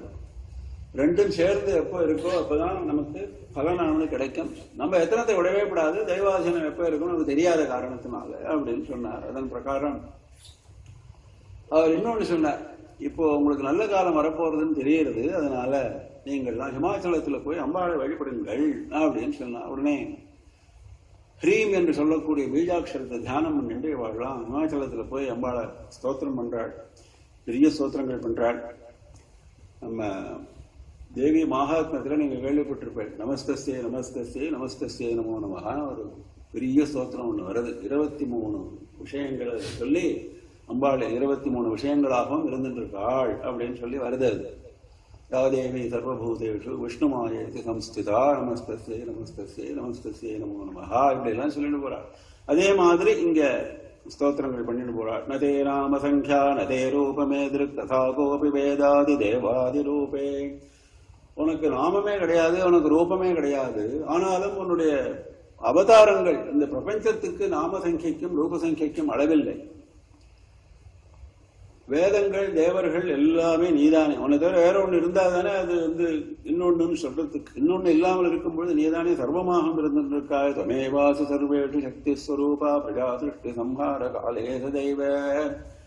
பிரஜைகளை சிருஷ்டி பண்ணும் பொழுதும் பாலனம் பண்ணும் பொழுதும் சம்ஹாரம் பண்ணும் பொழுதும் நீ ஒன்னுதான், ஒரே சக்தி தானே இருந்துட்டு இருக்காய். இப்படி எல்லாம் பலவிதமாக ஸ்தோத்திரம் பண்றாள் அம்பாள். ஆவிர்வாகம் பண்றாள், தேவர்கள்லாம் பிரார்த்தனை பண்றாள். இது மாதிரி சம்பருக்கிட்ட இருந்து எங்களுக்கு கதிமோட்சத்தை கொடு அப்படின்னு பிரார்த்திக்கிறாள். உடனே அந்த பார்வதியினுடைய சரீரத்திலிருந்து இன்னொரு தேவியானவர்கள் வராள். அந்த இன்னொரு தேவிக்கு பேரு கௌசிகி அப்படின்னு வச்சிருக்காங்க பேர். ஏன் கௌசிகின்னா சரீர கோஷத்திலிருந்து வெளியே வந்த காரணத்தினாலே கௌசிகி. பார்வதி தேவியானவள் கருப்பா ஆயிடுறாளாம். ஏன்னா கௌசிகி அவ்வளவு சிவப்பாக இருக்காளாம். பார்வதி தேவி கருப்பாக ஆயிட்டாளாம். இந்த சிவப்பான கௌசிகி வெளியில வந்த உடனே பார்வதி தேவியானவள் சஸ்தானத்துக்கு போயிடுறாள். கௌசிகி தேவியானவள் வராள். இப்போ சும்ப யுத்தத்துக்காக கிளம்பி வராள். அங்கிருந்து அந்த வரும்பொழுது இந்த சும்பர்களுடைய சேனாதிபதிகள் சண்ட முண்டர்கள் 2 பேர், சண்டன்னோ தான் முண்டன்னோ, அவ 2 பேரும் பார்க்கிறாள். அம்பாள் ஆனந்தமா பாடின்னு இருக்காள். மதுரமான கானம் கூட அம்பாளுடைய செடிகள்லாம் இருந்துட்டு இருக்காள். பரிவார தேவதைகள் ஆச்சரியப்படுறான். இந்த மாதிரி ஒன்று காட்சியை பார்த்ததே இல்லையே அப்படின்னு சொல்லி நேர ராஜா கிட்ட போய் சொல்றான். உடனே வழக்கம் போல ராஜாவும் ஆசைப்பட்டு அவளை அழைக்கிட்டு வா அப்படின்னு சொல்லி எந்த சாமதான உபாயங்களை சண்டை கண்ட போட வேண்டாம், சாமதான உபாயங்களை சொல்லி எப்படியாவது அழைச்சிட்டு வா அப்படின்னு ஒரு தூதனை அனுப்புறாள் அம்பாள். சுக்ரீவன் பேர் அந்த தூதனுக்கு பேர். ராமாயண சுக்ரீவன் இல்லை, இவன் பேரு சுக்ரீவன். அப்ப அம்பாள் இந்த வாட்டி என்ன சொன்னாலும் வேற விதமா சொல்றாள். இந்த வாட்டி சுக்ரீவன் சும்பர்களுடைய பராக்கிரமங்களை எல்லாம் வர்ணிச்சு நீ சும்பனையோ அல்லது நிசும்பனையோ யாராவது ஒருத்தனை விவாகம் பண்ணிக்கோ அப்படின்னு பிரஸ்தாபத்தை சொல்றான். அப்ப அம்பாள் சொன்னாள், வாஸ்தவம் தான், சும்பன் பராக்கிரமம் 3 லோகங்கள்லயும் பிரசித்தம், எனக்கும் தெரியும். யாராவது கல்யாணம் பண்ணிக்கணும் நானும் ரொம்ப ஆசைப்படுறேன். ஆனா ஒரு கண்டிஷன் போட்டு தொலைச்சுட்டேன். நான் எனக்கு தெரியாதனமாக நான் சின்ன வயசுல ஒரு கண்டிஷன் போட்டேன். என்ன கண்டிஷன் அப்படின்னாக்க, யாரு என்னோட யுத்தம் பண்ணி யுத்தத்துல என்ன ஜெயிக்கிறாளோ அவளைத்தான் நான் கல்யாணம் பண்ணிக்கிறது அப்படின்னு ஒரு கண்டிஷன் போட்டேன். அதனால அவள் யுத்தத்துக்கு அனுப்பு, அவ என்னை ஜெயிக்கட்டும் என்ன அடையட்டும் அப்படின்னு ஒரு ரொம்ப சோதுத்தனமா பேசுற மாதிரி வஞ்சகமாக ஒரு வார்த்தையை சொல்லி அனுப்பிச்சு விடுறாள். அப்ப மந்திரி சொன்னா, அவளை பத்தி உனக்கு தெரியாம பேசுற போல் இருக்கு, நீயோ ஒரு ஸ்திரீ, அவளுடைய பராக்கிரமம் எங்க, உன்னுடைய சௌலபியம் எங்க, உன்னுடைய சௌமியம் எங்க, இது எப்படி சரியா வரும் அப்படின்னு சொன்னா, அதை பத்தி நீ கவலைப்படாது, என்னுடைய பிரதிகையை நான் விட முடியாது அப்படின்னு நீ போய் ராஜா கிட்ட சொல்லு அப்படிங்கிறா. உடனே ராஜா கோபம் வருது. பலமாக கேசத்தை பிடிச்சி இழுத்துண்டு வா அப்படின்னு கேசாகர்ஷணம் பண்ணி இழுத்துண்டு வா அப்படின்னு சொல்லி தூம்ரலோச்சனன் அப்படிங்கிற ஒரு அசுரனை அனுப்புறான். சும்பர்கள் தூம்ரலோச்சனோட யுத்தம் நடக்கிறது. கடைசியாக அம்பாள் சஸ்திரங்களை எல்லாம் உபயோகப்படுத்துறது. ஹோம் அப்படின்னு சொல்லி ஹுங்காரத்தினாலே பஸ்மம் ஆயிட்டான். முதல்ல ஹுங்காரத்தினால பஸ்மமானவன் இந்த யுத்தத்துல தூம்ரலோச்சனன். ஹேலா நிர்மித தூம்ரலோச்சன வதேன்னு பேர் அம்பாளுக்கு. ஹேலா நிர்மிதன்னா விளையாட்டாக ஒண்ணுமே பண்ணாமல் உட்கார்ந்த இடத்துல ஹம் அப்படின்னாலும் அவன் பஸ்மம் ஆயிட்டான்னு சொல்றதுக்காக அப்படி சொன்னாள். அடுத்தபடியாக ஏற்கனவே நம்ம பார்த்தோம் சண்டமுண்டர்கள், அவா 2 பேரையும் அனுப்பிச்சான். அவா 2 பேரும் கடுமையான யுத்தம் நடக்கிறது. அம்பாள் என்ன பண்ணினாள், இந்த தடவை தானே யுத்தத்துக்கு போகாமல் தன்னுடைய நெத்தியிலிருந்து காளிகா தேவியை உண்டு பண்ணியிருந்தாள். முதல்ல சொன்னது கௌசிகி தேவி, அதுதான் சண்டிகைங்கிற வார்த்தையை உபயோகப்படுத்துகிறாள் இந்த இடத்துல புராணத்துல. அந்த சண்டிகா தேவியோட நெத்தியிலிருந்து காளிகா தேவி 2 பேர் இருக்கா யுத்தத்துல. அந்த காளிகா தேவியே நீ போய் இவளோட யுத்தம் பண்ணு அப்படின்னு நினைச்சா அம்பாள் தான் அதனுடைய ஆசனத்தை உட்காந்துட்டாள் சிம்மவாகனத்தில். இங்கேருந்து இந்த காளிகா தேவியானவள் போறாள். கடுமையான யுத்தம் நடக்கிறது. 2 பேரையும் சண்டனுடைய சிரசையும் முண்டனுடைய முண்டத்தையும் கையில எடுத்துட்டு வராள்னு சொல்றாள். ரொம்ப ஆச்சரியமான ஒரு காட்சி. இவனுடைய சிரசு, இவனுடைய சிரசு இல்லாத முண்டமான சரீரம். அப்படி ரெண்டையும் கொண்டு வந்த காரணத்தினால உனக்கு பேர் சாமுண்டான்னு பேரு இனிமே அப்படின்னு சொல்லி சண்டிகையானவள் இந்த காளிகாதேவிய ஆசீர்வாதம் பண்றாள். உனக்கு இனிமே பேரு சாமுண்டா, சண்டனையும் முண்டனையும் வதம் பண்ண காரணத்தினால உனக்கு பேரு சாமுண்டா. அப்புறம் அங்கே இருந்து ரக்தபீஜன் அப்படின்னு சொல்லிட்டு இதுக்கு ஏத்தல் மத்தியில என்ன ஆகுதுன்னு கேட்டா, ஒரு வதம் நடக்கும் பொழுதும் தூம்ரலோகன் வதம் ஆறுது. உடனே அங்க சேனாதிபதிகள்லாம் பார்த்துட்டு இருக்க அளவில் யுத்தத்துல அதெல்லாம் திரும்பி போற அளவில் அவள்லாம் போய் சொல்றாள், அம்பாளுடைய பராக்கிரமம் வந்து நீ நினைச்ச மாதிரி இல்லை, அதனால இப்போ எனக்கு சிம்பர்கள். அதே போல எப்பவும் மாறுது இந்த கண்டமுண்டர்கள் வதத்துக்கு பேர். ஏன்னா கண்டமுண்டர்கள் ரொம்பவே பராக்கிரமசாலிகள், அதனால இப்போ ரொம்ப கடுமையாகவே சொல்றாங்க அவள்லாம். ரொம்ப ஜாகிரதையா இருக்க வேண்டிய காலம் வந்துடுத்து.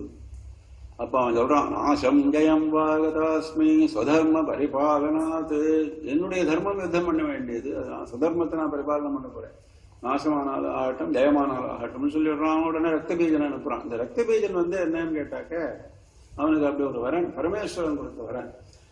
அவனுடைய சரீரத்திலிருந்து ஒரு சொட்டு ரத்தம் கீழே விழுந்தாலும் உடனே இன்னொரு ரத்த பீஜன் அந்த ஒரு சொட்டு ரத்தத்திலிருந்து உண்டாவான் அப்படின்னு ஒரு வரன் அவனுக்கு. ஆச்சரியமான ஒரு, அதனால ரத்த பீஜன்னு பேர் அவனுக்கு. அவன் வந்துட்டான், இங்கிருந்து ஒரு பெரிய சேனையை அழைச்சிட்டு வரான். ஏதன் மத்தியில் அம்பாள் என்ன பண்ணினாள், தன்னுடைய சங்கல்பத்தினால சப்த மாதృகா தேவிகளை உண்டு பண்றாள் அம்பாள். யார் யார் அந்த சப்த மாதృகா தேவிகள் அப்படின்னு கேட்டாக்க, பிரம்மாணி, வைஷ்ணவி, மாகேஸ்வரி, கௌமாரி, இந்திராணி, வாராகி, நாரசிம்மி அப்படின்னு 7 பேரை சொல்லியிருக்கு. இதெல்லாம் அந்த பேர்ல இருந்து தெரிஞ்சுக்கலாம் எந்த பகவானுடைய சக்திகள் அப்படின்னு தெரியறது பேர்ல இருந்து தெரிஞ்சுக்கலாம். இப்படி பிரம்மாவனுடைய சக்தி, விஷ்ணுவனுடைய சக்தி, மகேஸ்வரனுடைய சக்தி, இந்திரனுடைய சக்தி, இப்படி எல்லா சக்திகளும் தனித்தனி ரூபம் எடுத்து அவாவாளுக்கு உள்ள சுரூபம், அவாவாளுக்கு உள்ள ஆயுதங்கள். ஐந்திரிய பார்த்தா இந்திரனுக்குள்ள வஜ்ராயுதத்தை வச்சுருக்காள், இந்திரனுடைய சக்தி போல தோற்றம் அளிக்கிறார் அப்படின்னு தெய்வ மகாத்மியத்திலையும் சொல்லியிருக்கு, இங்கேயும் சொல்லியிருக்கு. இங்கே கொஞ்சம் அடிஷனலா இன்னும் சில பேரை சொல்லியிருக்கு. யாம் யா, வாருணி, கௌபேரி முதலான சக்திகளும் வந்தார்கள் சொல்லியிருக்கு. குபேரனுடைய சக்தி கௌபேரி, யமனுடைய சக்தி யாம்யா, வருணனுடைய சக்தி வாருணி, வாயுனுடைய சக்தி வாயவி, இப்படி எல்லாம் வந்தாள். பல பேர் வந்துட்டா. இப்போ பெரிய சேனை ஆயிடுச்சு அம்பாளுடைய சேனை. ஏற்கனவே அம்பாளுக்கு பெரிய சேனை தான். சங்கல்பம் அம்பாள் வந்தது தினே தான் வந்தாள். ஆனா சங்கல்ப மாத்திரத்துல 1,00,000 சேனை வந்துருக்கு. இப்போ இந்த ரக்தபீஜன் வந்துட்டு இருக்கான். அம்பாளுக்கு என்ன தோணுச்சோ தெரியல, பரமேஸ்வரனை கூப்பிட்டு நீ வந்து தூதனாக ஒரு தடவை போயிட்டு வந்துரு, எதுக்கு போகாம இருக்கு, அவனுக்கு ஒரு சான்ஸ் கொடுத்து பார்ப்போம், அவன் பழைச்சுக்கிட்டோம் அப்படின்னு. அதனாலதான் அம்பாளுக்கு சிவதூதின்னு ஒரு பேரு. இந்த கட்டத்துல தான் அந்த பேர் வருது. சிவனையே தூதனாக அனுப்பிச்ச காரணத்தினால சிவன் போய் சொன்னார், நடக்கல, திரும்ப வந்துட்டார் சிவன். நீங்களா யுத்தம் பண்ணும்போது சொல்லிட்டு போயிட்டார் சிவன். அதே போல ரக்தபீஜன் வரான், கடுமையான யுத்தம் நடக்கிறது. அந்த ஏற்கனவே சொன்ன பிரகாரம் அந்த அவனுடைய ரத்தத்திலிருந்து பல ரத்த பீஜர்கள் உண்டாயிடுறான். இவ்வளவு பேர் யுத்தம் பண்றாங்க. இவா சைட்ல இருந்து இந்த சப்த மாத்திரிகைகள், பாக்கி பேர் எல்லாரும் தலைக்கு தலை ஒரு ரத்த பீஜர் பாருங்க, இமேஜின் பண்ணி பாருங்க. ஒரு ரத்த பீஜன் அடிக்கிற பொழுது பல ரத்த பீஜர்கள் உண்டாயிடுறா. இப்படி ஒரே ரத்த பீஜ மயமா எடுத்து யுத்த பூமி தேவர்கள்லாம் பயப்பட ஆரம்பிச்சுட்டான். ஏன்னா விபரீதமா போயிடுது. இந்த இதுல அதே மாதிரி ஒரு காட்சி வருது காந்த புராணத்துல.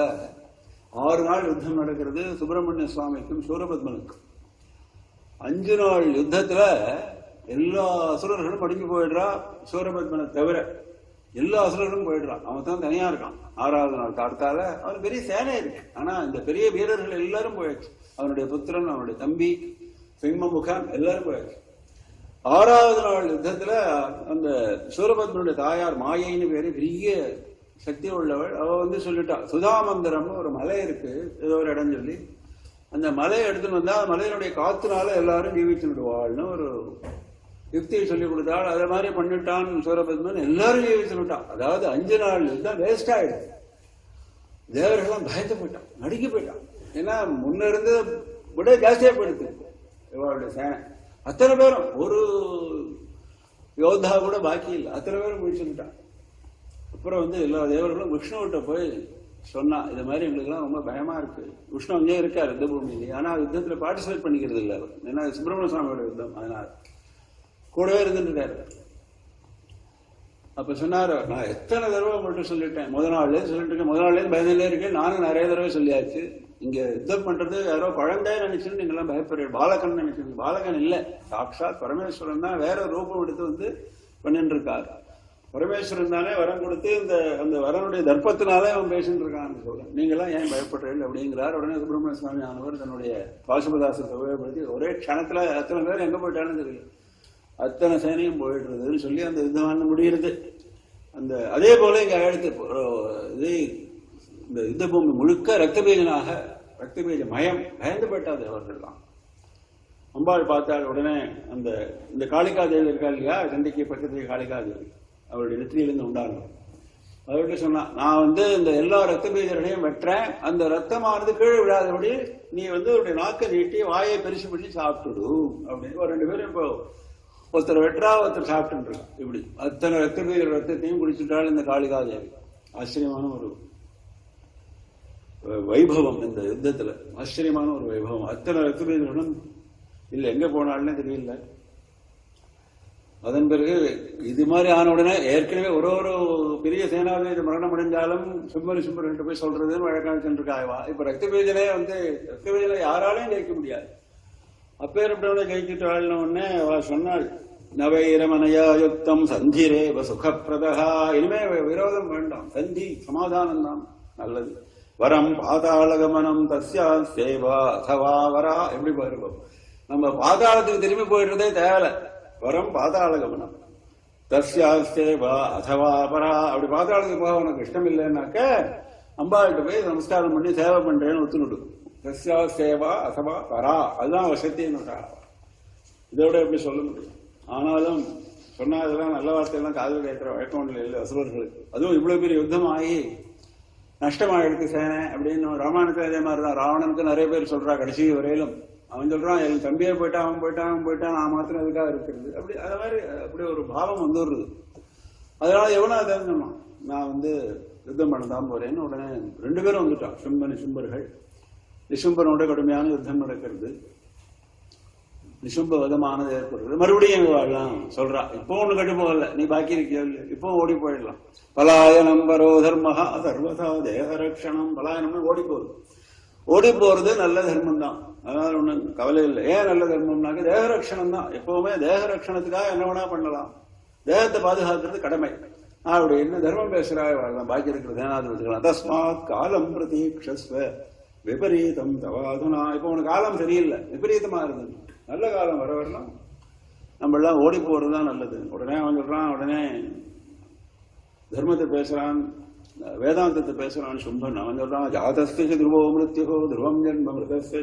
பகவத்கீதையில இருந்து திருப்பி வர ஸ்லோகம்.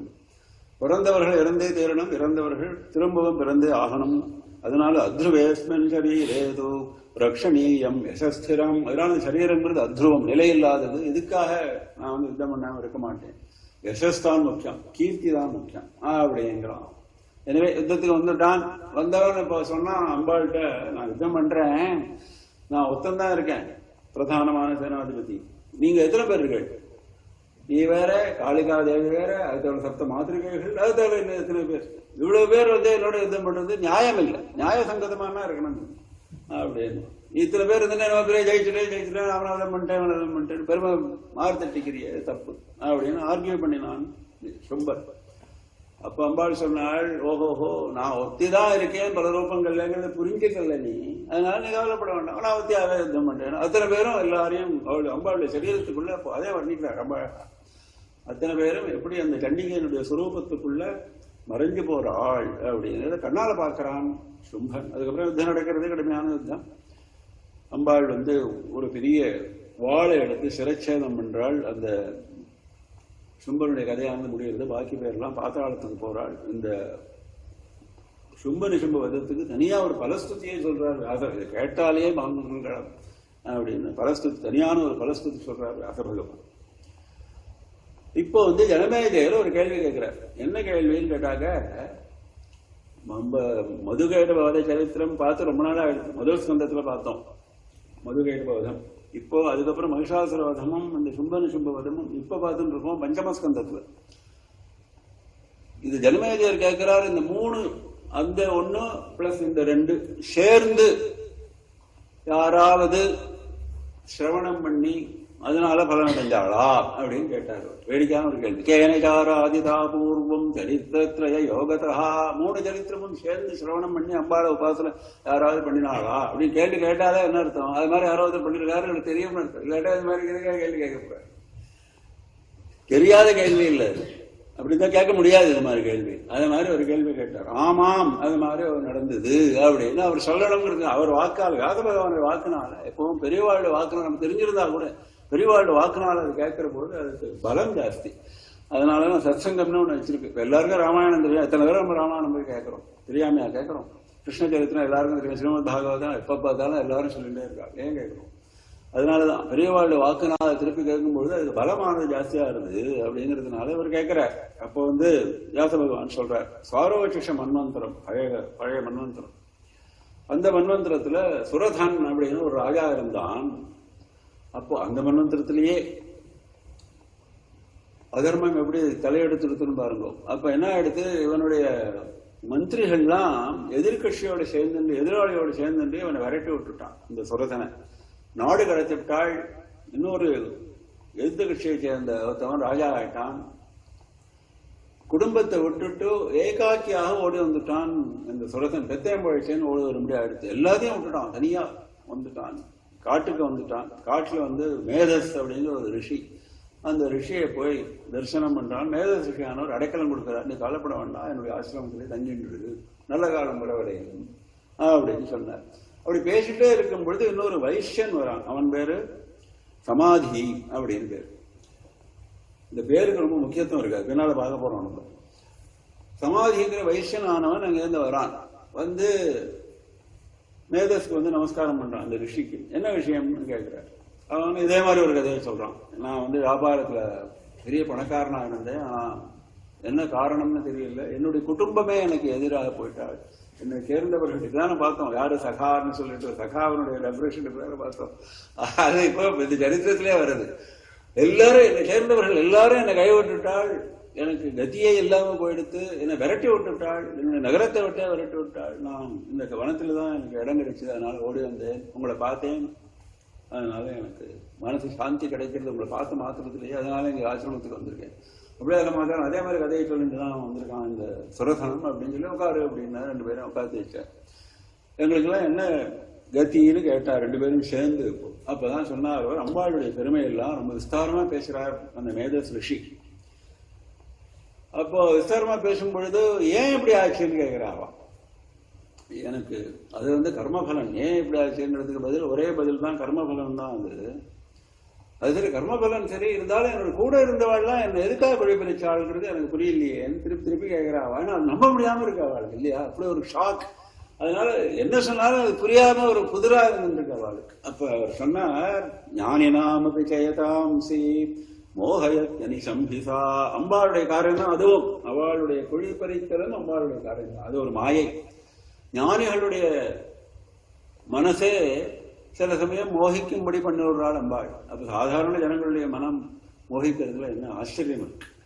ஜானாமீதம் ஜெகன்மித்யா ஸ்வப்னவத் சர்வமேவஹி ஜானுதோபி மனோபிராந்தம் நஸ்திரம் பவதி பிரபோ. அந்த ராஜா சொல்றார், இது மாதிரி இந்த லோகம்ங்கிறது மாயை, எதுவுமே ஸ்திரமில்லை அப்படிங்கிறது என்ன தெரிஞ்சிருக்கு, எனக்கு தெரியாம ஒண்ணு இல்லை, ஜானாமி.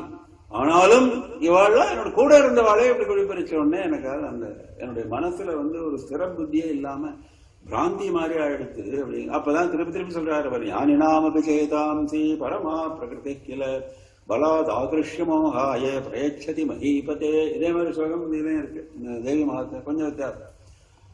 ஞானிகளுடைய மனசையும் ஆகர்ஷம் பண்ணி இழுத்துட்டு போயிடுறாள் அம்பாள் இந்த காலம் வரும் பொழுது. அதனால அம்பாளை தான் இதை நம்ம சரணாகதி பண்ணணும்.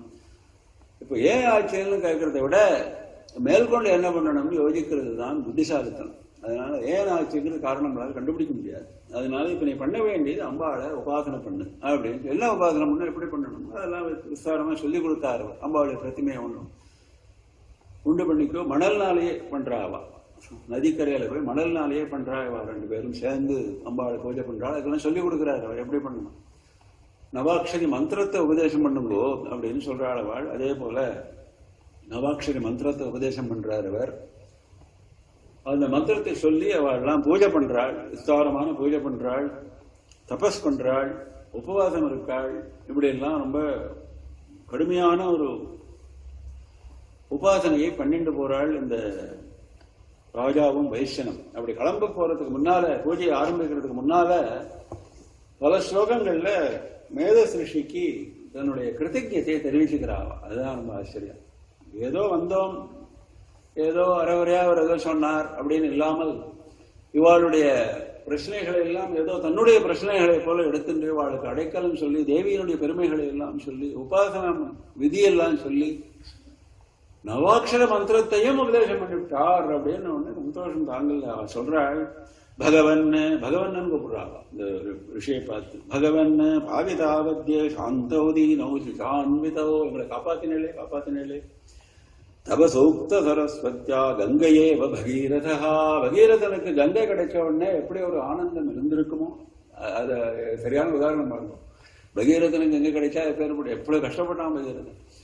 அப்படி இருக்கு எங்களுக்கு உங்களுடைய வார்த்தையை கேட்ட மாத்திரத்திலே தபசூக்தான்னுட்டாள். அப்படி ஒரு வார்த்தைன்னா பேசிருக்கேன். கிரகாணாஸ்மத் கரவு சாதோ நயபாரம் பவார்ணவாத், இந்த சம்சார சாகரத்திலிருந்தே நீங்க எங்களெல்லாம் தரணம் பண்ணிவிடுவேன். இது என்ன பெரிய விஷயம்? இந்த எங்களுடைய கஷ்டம், பெரிய கஷ்டம்னு ஆரம்பிச்சவா அவ அப்படி பண்ணா அவ அப்படி பண்ணா 100 கேள்வி கேட்டவா கேள்வியெல்லாம் மறந்து போயிடுத்து. இப்போ அவருடைய வாக்கினுடைய பலம், மகான்களுடைய வாக்குக்கு அப்படி ஒரு பலம் இருக்குன்னு தெரியுது. இதுல சொல்றாள், பவார்ணபாது சம்சார சாகரத்திலிருந்தே எங்களெல்லாம் நீங்க கரையேற்றி விட்டேன். அந்த கஷ்டங்கள்லாம் ஒரு கஷ்டமே இல்லை இப்போ.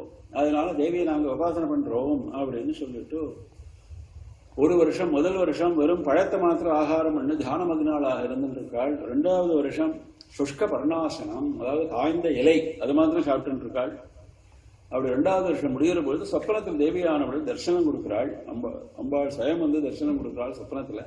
நீங்க தபச தொடர்ந்து பண்ணுங்கோ அப்படின்னு சொல்றா. உங்களுக்கு கஷ்ட காலம் விடிஞ்சு விடுங்க, ஒரு ஆஸ்வாதம் கிடைக்கிறது இவாளுக்கு. 3வது வருஷத்துல வெறும் ஜலத்தை மாத்திரம் ஆகாரம் பண்ணிட்டு இருக்காள்.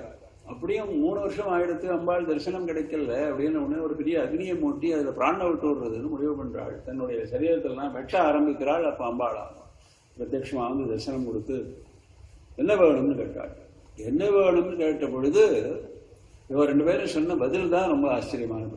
ரொம்ப பெரிய ஒரு பாடம் இருக்கு நமக்கு. அது அம்பாளே இவ்வளவு கஷ்டப்பட்டிருக்காள், மேதஸ் சொல்லிக் கொடுத்திருக்கார் என்ன பண்ணணும்னு சொல்லிட்டு. 2வது வருஷம் அம்பாள் சொப்பனத்தில் தரிசனம் கொடுத்திருக்காள். இப்போ வந்து பிரத்யட்சமா தரிசனம் கொடுக்கிறாள். என்ன வேணும்னு கேட்கிறாள். அப்ப என்ன கேட்டிருக்கலாம் இவா? எனக்கு ஞானத்தை கொடு, மோட்சத்தை கொடுன்னு கேட்டிருக்கலாம் இல்லையா? அதுதானே எதிர்பார்க்கிறா எல்லாரும். சுரதன் ராஜாவுக்கு அவ்வளவு பக்குவம் ஏற்படலை. சுரதன் ராஜா அவன் என்ன கேட்டான் அப்படின்னாக்க, அதனாலதான் அவன் பேர்லயே இருக்கு சுரதன் அப்படிங்கிறது. அவனுக்கு அந்த ரதம் மதம் அந்த ராஜ்யத்தினுடைய ஆடம்பரத்துல அவனுக்கு இன்னும் ஈடுபாடு போகல. அதான் பேரே துணிக்கிறது அது மாதிரி சுரதன். அதனால அவனுக்கு அந்த ராஜ்யம் போயிடுத்தேங்கிற இது இன்னும் போகல. அதனால எனக்கு ராஜ்யம் சித்திக்கணும்னு கேட்டான், வேற ஒண்ணுமே கேட்கல.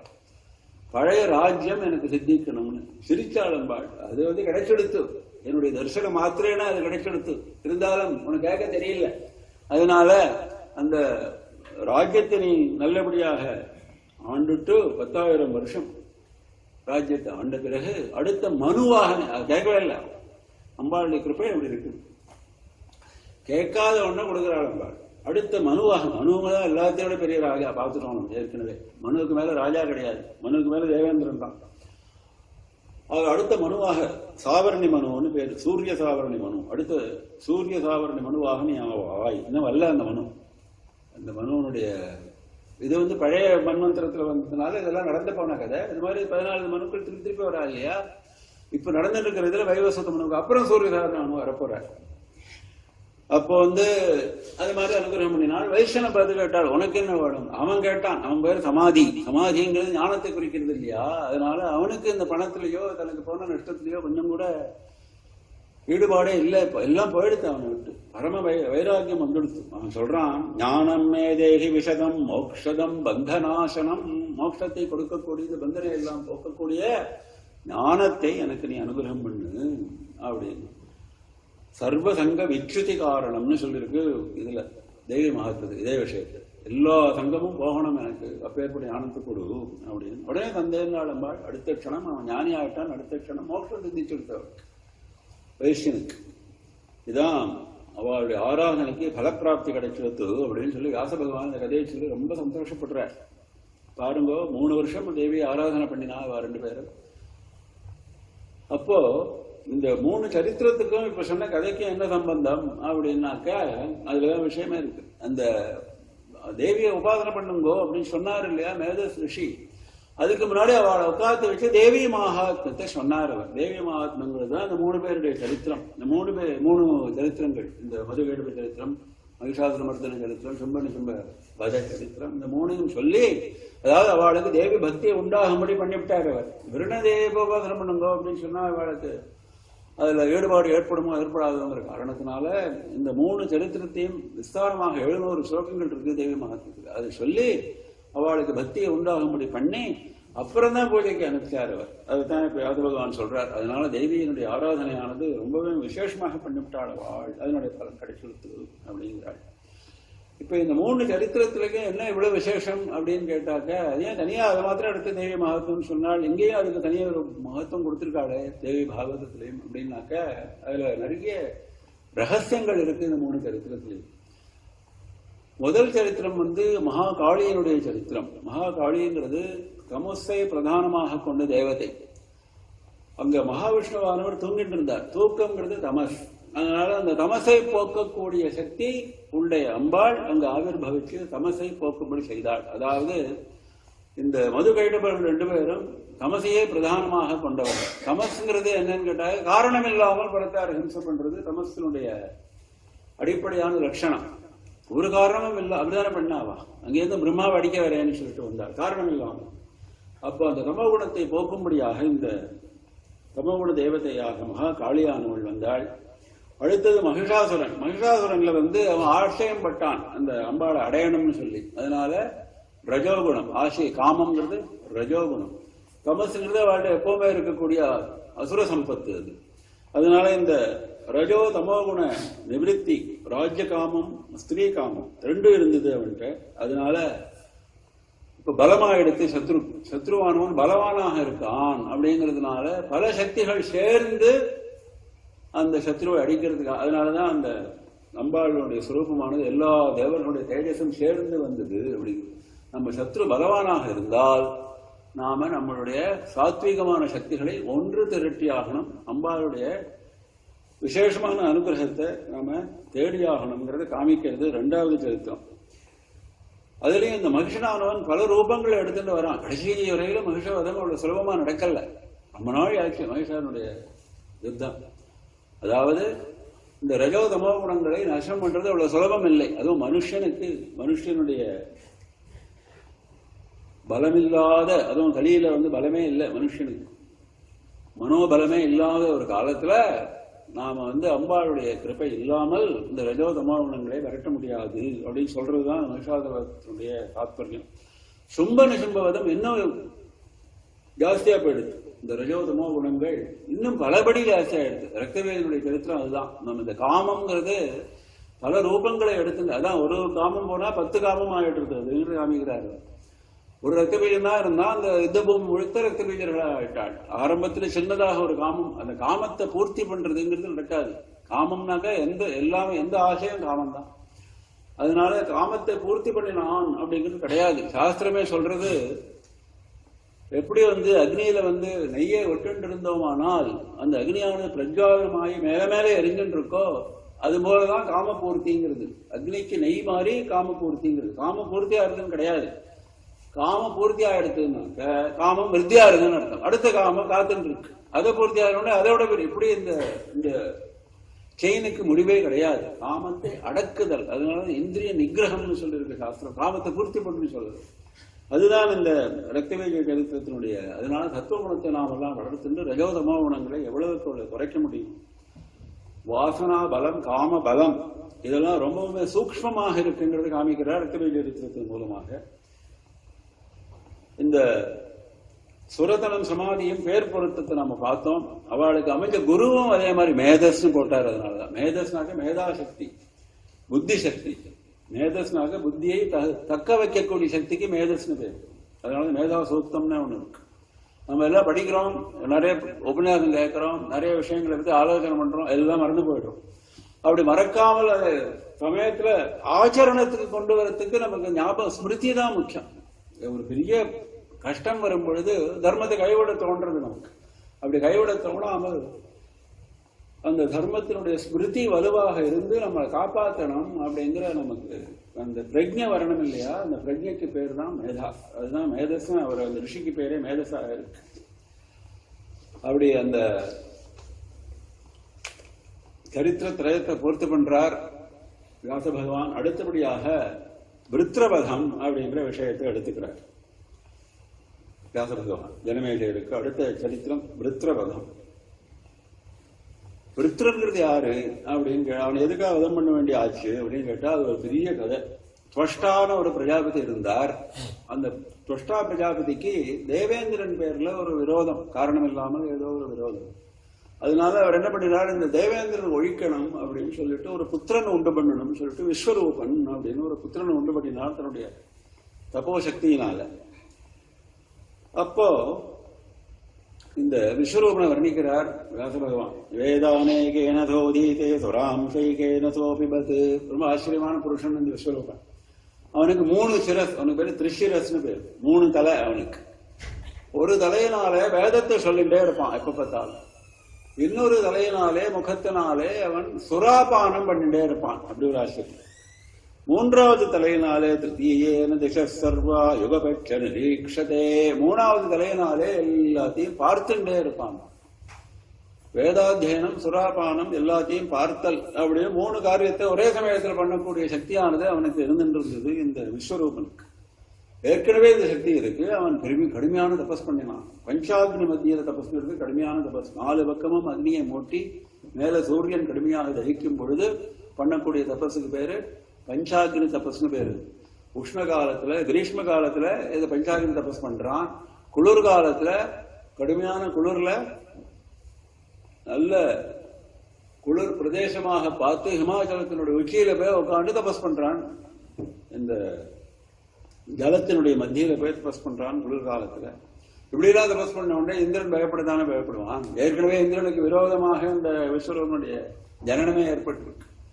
இந்திரன் வழக்கம் போல அப்சர ஸ்திரீகளை எல்லாம் அனுப்புறான்.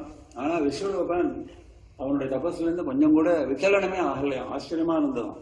நாபஸ்யதபோராகி அங்கனானாம் விடம்பனம். அங்கனானா ஸ்திரீகள்.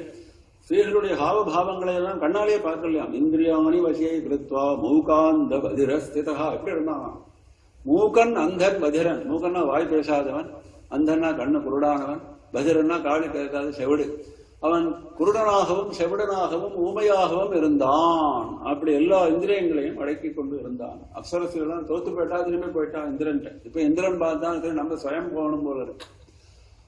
அவனுக்கு ரொம்ப வேலை ஜாஸ்தியா எடுத்து அதனால சுயம் வந்தான். அங்கேருந்து வந்து விஸ்வரூபனை ஒரு தன்னுடைய வஜ்ராயுதத்தை உபயோகப்படுத்தி தபஸ் பண்ணிட்டு இருக்கிற ஒரு பிராமணனை வெட்டிவிட்டான். அங்கேருந்து வஜ்ராயுதத்தினால வதம் பண்ணிவிட்டான். பெரிய ஒரு மகா பாபத்தை பண்ணிவிட்டான் தேவேந்திரன். அந்த அது என்ன ஆயிடுதுன்னு கேட்டா, வதம் பண்ணின பிறகு பிராணம் போன சரீரம் மாதிரி இல்லையா விஸ்வரூபன். அப்பேற்பட்ட தபஸ்வி அவன். அவன் உசுரோடு இருக்கா மாதிரியே இருக்கான். எனக்கு பயம் வந்துருந்தது. பிராணம் போகல, வஜ்ராயுதத்தினால கொண்டு கூட பிராணம் போகல போலுன்னு சொல்லிட்டு தக்ஷன்னு சொல்லி, தேவர்களுடைய தச்சன், அவனுக்கு பேர் தக்ஷன் விஸ்வகர்மா. அவனை கூப்பிட்டு இந்த சரீரத்தை துண்டு துண்டா வெட்டுன்னு அவன் மாட்டேங்கிறான். அப்புறம் அவனுக்கு ஏதோ லோபத்தை கொடுத்து எப்படியோ அந்த காரியத்தை முடிச்சான். அப்புறம் அந்த 3 சிரஸ்களிலிருந்தும் பலவிதமான பட்சிகள்லாம் வெளியில போச்சான். இப்ப தொஷ்டாவுக்கு ரொம்ப கோபம் வந்துருது. ரொம்ப கஷ்டப்பட்டு ஒரு புத்திரனை உண்டு பண்ணினார். இந்திரன் விரோதம் பாராட்டி தான் அந்த புத்திரனே உண்டானான். இப்ப இந்திரனே வந்து அந்த புத்திரனை வதம் பண்ணிட்டு, அதுவும் அநியாயமாக தபஸ்ல இருக்கக்கூடிய பிராமணன் வதம் பண்ணினார். உடனே ரொம்ப கோபம் வந்திருக்கு. அதர்வண மந்திரங்களினாலே ஹோமம் பண்ணி ஒரு விசேஷமான புத்திரனை உண்டு பண்ணணும்னா அவர் பண்றார். கடுமையான ஹோமம். தொஷ்டா 8 நாள் பண்ணின உடனே ஒரு பயங்கரமான புத்திரன் உண்டானான். அவனுக்கு பேரு விருத்ரன்னு வச்ச. அவரை வச்ச பேர் தான் விருத்ரன். அப்பா வச்ச பேர் தான் விருத்ரன். அதுக்கு என்ன காரணம் அவரே சொல்றார். ஜாதஸ்ஸ பர்வதாகாரஹா காலமிருத்ய சமஸ்வராட். பர்வதாகாரஹான்னார். பிறக்கும் பொழுதே அந்த அக்னியில வெளியில வந்த உடனேயே ஆகாசத்துக்கு பூமிக்கும் இருக்காம அவனுடைய ஸ்வரூபம். கால மிருத்யு சமஹா. பார்த்தாலே பயங்கரமா இருக்காமா. அதனால இவர் என்ன வச்சாலாம் பேரு விருஜினாத் ராது மதுனா யஸ்மாத் சக்தோசி புத்திரக்க. அவனை பார்த்தோடனே சந்தோஷம் அவனுக்கு. இவனால நம்ம காரியம் நடந்துடும். இந்திரவதம் இவனால நடக்கும். இது விருத்ரஹா. விருஜனம்னா துக்கம், கஷ்டம். கஷ்டத்துல இருந்து காப்பாற்ற போறான் அப்படிங்கிற காரணத்தினாலே விருத்ரன்னு பேர் வச்சு தஸ்மாத் விருத்ர இது கியாதம் தவநாம பவிஷ்யதி அப்படின்னு வச்சார் அவர். இதே விஷயம் ஸ்ரீமத் பாகவத்தில் சொல்லும்போது விருத்திரன் ஏன் பேர் வைத்தாருங்கிற காரணம் கொஞ்சம் வேற விதமா சொல்லியிருக்காங்க. அங்க இன்னொரு காரணம், ஏனாவிருதாயமே லோகாஹ தமசாத் ராஷ்டிரமூர்த்தினா தவை விருத்ர இதி புரோக்தா பாபஹா பரமதாருணஹா. அதாவது எல்லா லோகங்களையும் இவன் ஆவரணம் போல, ஒரு என்க்ளோஷர் போல இருந்து கொண்டு எல்லாரையும் பயமுறுத்தக்கூடிய சக்தி இவனுக்கு இருக்கு அப்படிங்கிற காரணத்தினால லோகான் ஆவிருத்தியே திராசயதி இது விருத்ரா அப்படின்னு அங்க சொன்னார் அவர். ஆவிருத்தியங்கிறதுல இருந்து விருங்கிற பதத்தையும் திராசயதிங்கிற பதத்திலையும் திராங்கதையும் எடுத்து விருத்ரனாக இப்படி இருந்தானே விருத்ரனுடைய ஜனனமானது ஆயிடுத்து. அடுத்தபடியாக என்ன எனக்கு ஆக்ஞைன்னு கேட்டான் விருத்ரன் தன்னுடைய பிதாவான தொஷ்டாவை பார்த்து. என்ன ஆக்ஞை?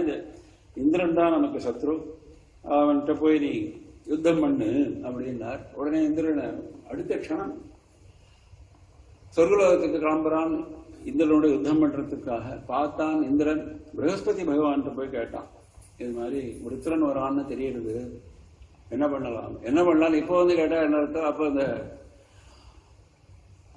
விஸ்வரூபரை வதம் பண்ணும்பொழுது என்ன கேட்டியா, என்னை கேட்டுட்டு வதம் பண்ணியா, பெரிய பிரம்மஹத்தி தோஷம் பண்ணிவிட்டு இப்போ கேட்டா இதை ஒன்றும் பண்ண முடியாது. அத்யுக்ர புண்ணிய பாபானாம் பலம் பவதி சத்வரம். அத்யுக்ர புண்ணிய பாபானாம் எகைவ பலமஸ்னுதேன்னு முன்ன ஒரு தடவை பார்த்தோம். அதேதான் அங்கேயும் சொல்லியிருக்கு. அத்யுக்ர புண்ணிய பாபானாம் பலம் பவதி சத்வரம். கடுமையான புண்ணியமோ பாபமோ பண்ணினாக்க சத்வரம் உடனேயே பலன் கட்டும்னு சாஸ்திரம் சொல்லியிருக்கு.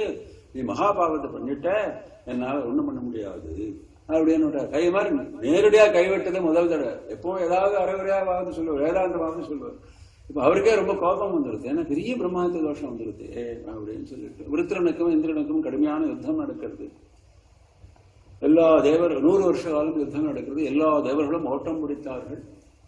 இந்திரனும் ஓட்டம் பிடித்தான். உடனே ஐராவதத்து மேல் ஏறிண்டு அந்த விருத்திரனானவன் தொஷ்டாட்ட போய் திரும்பி போறான்.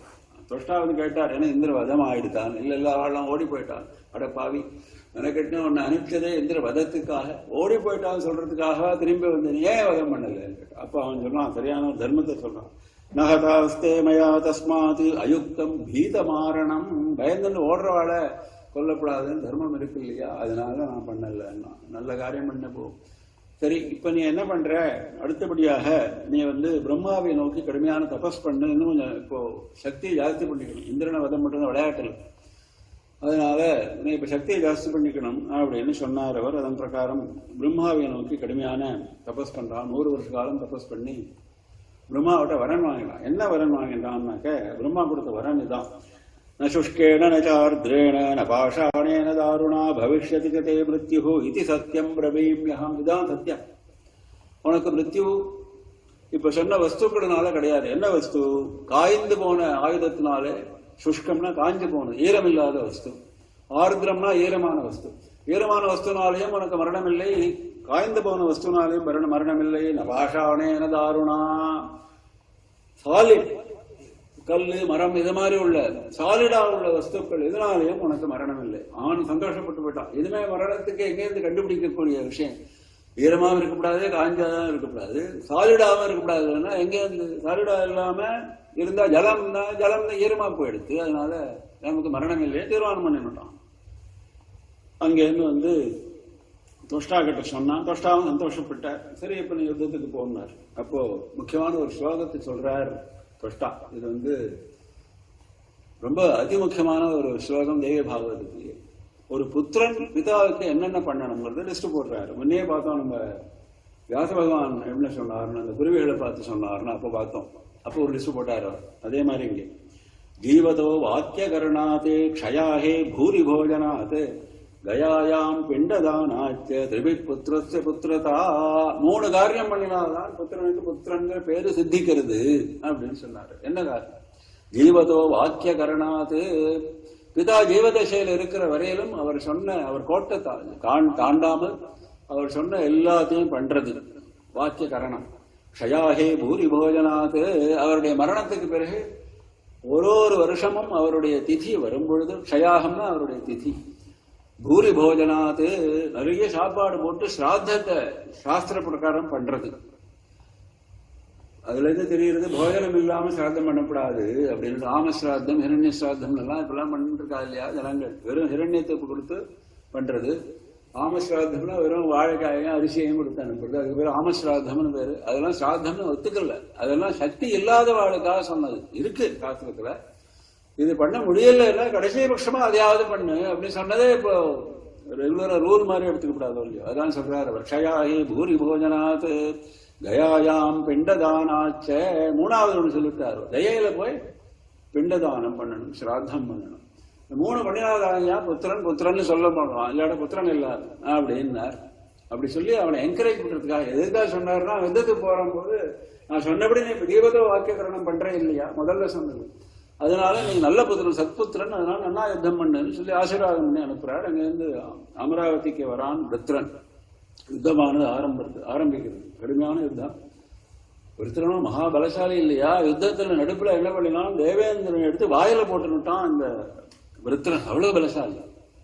அப்ப தேவர்கள்லாம் சேர்ந்து என்ன பண்ணினாள் அப்படின்னாக்க, கொட்டாவி அப்படிங்கிறத சிருஷ்டி பண்ணினாலாம். இப்ப கரையான சிருஷ்டி பண்ணினார் இல்லையா பிரம்மா, ஏதாவது ஒரு யுக்தி கண்டுபிடிப்பாங்க. கொட்டாவியை சிருஷ்டி பண்ணினாலாம் அவள். அதனால விருத்திரமித்திர கொட்டாவியை ஏவி விட்டார்கள். உடனே வாயத்தை இருந்த உடனே இந்திரனானும் வெளியில வந்து விழுந்தான். 10,000 வருஷம் கடுமையான யுத்தம். தேவர்கள் வழக்கம் போல தோல்வி அடைந்தார்கள், மலை குகைகளில் போய் ஒளிஞ்சு விட்டான். விருத்திரனும் துவஷ்டாவும் இந்திரபுரியில போய் போகங்களை எல்லாம் அனுபவிச்சுட்டு இருக்கா. இருந்தாலும் துவஷ்டாவுக்கு நிம்மதி இல்லை. ஆஹாஹா, இந்திர பதத்துக்காக நிமிஷம் கடைசியில் எப்ப பார்த்தாலும் தப்பிச்சுட்டு ஓடி போயிடுறான், எவனும் வந்து விடுறான் அப்படி. ஏதன் மத்தியில தேவேந்திரன் என்ன பண்ணினார், சிவன்கிட்ட போய் சொன்னார், இது மாதிரி நடந்துடுத்து என்ன பண்ணலாம். அவர் வந்து விஷ்ணுவிட்ட அழைச்சிட்டு போனார். சிவனும் இந்திரனும் விஷ்ணுவை போய் தரிசனம் பண்றார்.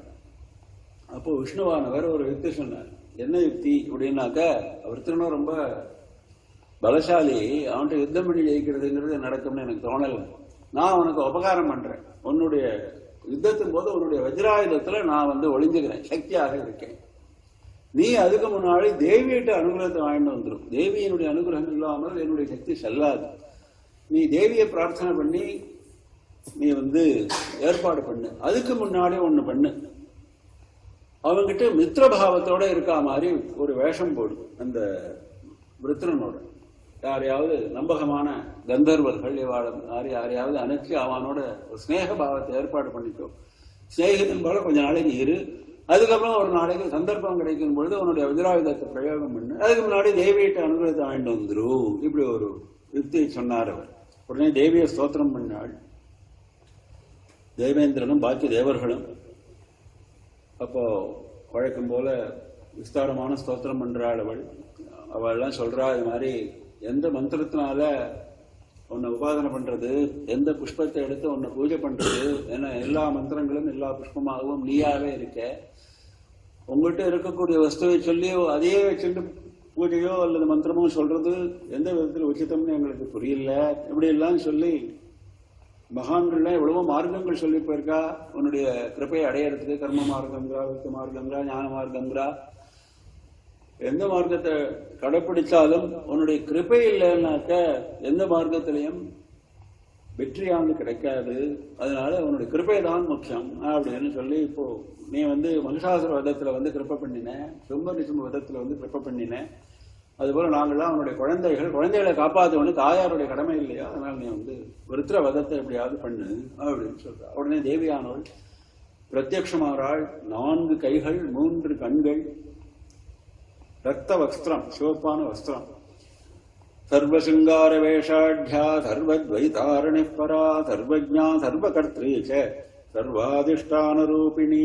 அம்பாளை வர்ணிக்கிறாள். சர்வசிங்கார, அப்படி ஒரு ஆச்சரியமான சிருங்காரத்தோட வந்திருக்காளாம். சர்வத்வைதாரணி பரா, எல்லா பரானா அதுக்கு மேல ஒரு சக்தி இல்லைன்னு அர்த்தம். சர்வசிரேஷ்டமான ஒரு சக்தி. சர்வத்வைத அரணிகி, அரணின்னா அக்னின்னு அர்த்தம். அக்னியை உண்டுபடுறதுதானே அரணி, அன்னைக்கு பார்த்தோம். அதனால எல்லா துவைத்தங்களுக்கும் அக்னியாக நீ இருக்காய். அதாவது உன்னுடைய தரிசனம், உன்னுடைய கிருப்பை கிடைச்சதுன்னா துவைத்த பாவம் போயிடுது. உன்னோட வந்து நாங்களும் அத்வைதமாக சேர்ந்துட வேண்டியதான். எல்லா துவைதங்களுக்கும் அரணியாக நீ இருக்காய் அப்படியெல்லாம் ஸ்தோத்திரம் பண்றாள். அப்போ விருத்திரனை எப்படியாவது வதம் பண்றதுக்கு நீ தான் உபகாரம் பண்ணணும் அப்படின்னு சொல்றாள். என்ன பண்றதுக்கு நீ தான் சொல்லணும். நான் சமயத்துல உங்களுக்கு உபகாரம் பண்றேன், இப்ப நீங்க எல்லாம் போங்க, விஷ்ணு பகவான் சொன்னபடி ஏற்பாடு பண்ணுன்னு சொல்லி அனுப்பிச்சுட்டாள். அவ்வளவுதான் சொன்ன. உடனே பிரகஸ்பதி பகவானோட சேர்ந்து தேவேந்திரனானவர் யோஜனை பண்ணி சப்த ரிஷிகளை கூப்பிட்டு நீங்கெல்லாம் எப்படியாவது போய் அந்த விருத்திரன்ட்ட போய் இந்திரன் சமாதானமாக இருக்க ஆசைப்படுறான் அப்படின்னு சொல்லுங்க. ரொம்ப ரெண்டா இருக்கு, நீ கபட்டமா சொல்ற, நாங்கெல்லாம் அதுக்கு உடன்பட மாட்டோம் அப்படின்னு சொன்னார் ரிஷி. இல்ல நீங்க உடன்பட்டு தான் ஆகணும், பயங்கரமானவன், அதனால ஏதாவது ஒரு யுக்தி பண்ணி தான் ஆகணும், இதுக்கு நீங்க தேவ காரியமாக இதை பண்ணி தான் ஆகணும். இஷ்டம் இல்லாமல் ரிஷிகள்லாம் போய் சொன்னால் இது மாதிரி தேவேந்திரன் உங்களோட சந்தி பண்ணிக்கணும்னு ஆசைப்படுறாங்க. அப்போ மறுபடியும் விருத்திரனுக்கு என்னதான் நம்பிக்கை இல்லையா, அதனால அவன் சொன்னா பழையபடி சொன்னான். அந்த இந்திரன் எதிர்க்க அக்னி சாட்சியாக சொல்லணும், பிரதிஜை பண்ணணும். முன்ன பிரம்மா கொடுத்த வரனை அவன் வாயால சொல்லணும். ஈரமான காய்ந்த எந்த விதமான ஆயுதத்தினாலையும் பாஷானம் எதுவானாலும் எனக்கு மரணம் இல்லை அப்படிங்கிறது அவன் சொல்லணும். அதெல்லாம் சொல்லுவான், நான் பார்த்துக்கிறேன் நாலு விஷயம். அதன் பிரகாரம் இந்திரன் போய் அக்னி சாட்சியாக அதே மாதிரி பிரதிஜை பண்ணினான். கொஞ்ச நாளைக்கு ரெண்டு பேரும் ரொம்ப ஸ்நேகிதமாக ஆயிட்டார். நிஜமாவே இந்திரனும் விருத்திரனும் ரொம்ப ஸ்நேகமாக ஆயிட்டார். சரியான ஒரு சந்தர்ப்பத்துக்காக எதிர்பார்த்துட்டு இருந்தான் தேவேந்திரன். ஒரு நாள் சாயங்காலம் சந்தியாவந்தனம் பண்ணிட்டு இருக்கான் விருத்திரன். நதிக்கரையில உட்காந்து, கங்கை நதி கரையில உட்காந்து சந்தியாவந்தனம் ரொம்ப பக்தி ஸ்ரத்தையோட பண்ணிட்டு இருக்கான். இதுதான் சமயம்னு பார்த்தான் தேவேந்திரன். தன்னுடைய வஜ்ராயுதத்தை எடுத்தான், விஷ்ணு பகவானை ஸ்மரிச்சான். விஷ்ணு பகவான் அந்த வஜ்ராயுதத்துக்குள்ள உட்காண்டார். வஜ்ராயுதத்தை இப்ப பிரயோகம் பண்ண முடியாது. ஏன்னு கேட்டா அது காய்ந்த ஆயுதம். காய்ந்த ஆயுதமாக இருக்கக்கூடாது, ஈரமான ஆயுதமாக இருக்கக்கூடாது. என்ன பண்றது யோசனை பண்ணினான். உடனே ஒரு யுக்தி தோணிது. அதான் ரொம்ப ஆச்சரியம். அம்பாளுடைய கிருப்பையினால அந்த யுக்தி தோணித்து. அங்க நதி ஜலத்துல நுரை இருந்தது, ஏராளமான நுரை. அந்த நுரையெல்லாம் அம்பாள் தான் நுரையாக காட்சி கொடுக்கிறாள். இவனுக்கு தெரியுது அம்பாள் தான் வந்திருக்காள். அம்பாள் வந்துட்டாள். அம்பாள் யுக்தி சொல்லி கொடுத்துட்டாள் அப்படின்னா நுரையை எடுத்து இந்த வஜ்ராயுதத்து மேல பிரயோகம் பண்ணினான். இப்போ நுரையினால அது மூடப்பட்ட காரணத்தினால அது காஞ்சது. நுரைங்கிறது காஞ்சதும் இல்லை, ஈரமும் இல்லை. நுரைங்கிறது காஞ்ச வஸ்துவும் இல்லை, ஈர வஸ்துவும் இல்லை. பகலையும் கூடாது, இரவிலையும் கூடாதுங்கிறதுனா சந்தியா காலம். இப்படி எல்லாத்துக்கும் பொருத்தமாக ஒரு காலம் கிடைச்சிருக்குதுன்னா அந்த வஜ்ராயுதத்தை பிரயோகம் பண்ணினான். அந்த விருத்திரனை வதம் பண்ணிட்டான். இந்த விருத்திர வதம்ங்கிறது வேதத்திலேயே சொல்லப்பட்ட ஒரு விஷயம். விருத்திரஹந்தா அப்படின்னு சொல்லி ஒரு பெரிய பேர் இருக்கு தேவேந்திரனுக்கு. ஏன்னா யாராலையும் பண்ண முடியாத காரியத்தை அம்பாவுடைய கிருப்பையினால அவன் பண்ணினான் அப்படிங்கிற காரணத்தினால அவனுக்கு ஒரு பெரிய ஒரு பேர் இருக்கு. அதுல தேவி மகாத்மத்துல இதை பத்தி சொல்லியிருக்கு. கிரீட்டினி மகாவஜ்ரே சகஸ்திர நயனோஜ்வலே விருத்திர பிராணஹரே ஜெயந்திரி நாராயணி நமோஸ்துதே. விருத்திர பிராணஹரே அப்படின்னு அம்பாள் ஸ்தோத்திரம் பண்றாள். இப்ப என்ன ஆச்சு, இந்த ரிஷிகள்லாம் தூது போனாள் இல்லையா, அவளுக்குலாம் கோபம் வந்துருக்கு. இருக்காதா? விஸ்வாதகாதின சங்காது வயம் விஸ்வாதகாதகாக. நீ விஸ்வாதகாதம் பண்ணின, நம்பிக்கை துரோகம் பண்ணின, உன்னோட சேர்ந்து நாங்களும் துரோகம் பண்ணினவளா ஆயிட்டோமே அப்படின்னு சொல்லிட்டு. இப்ப என்ன ஆயிடுத்து, ஒரு பிரம்மாதித்த தோஷம் ஏற்கனவே இருக்கு இந்திரனுக்கு.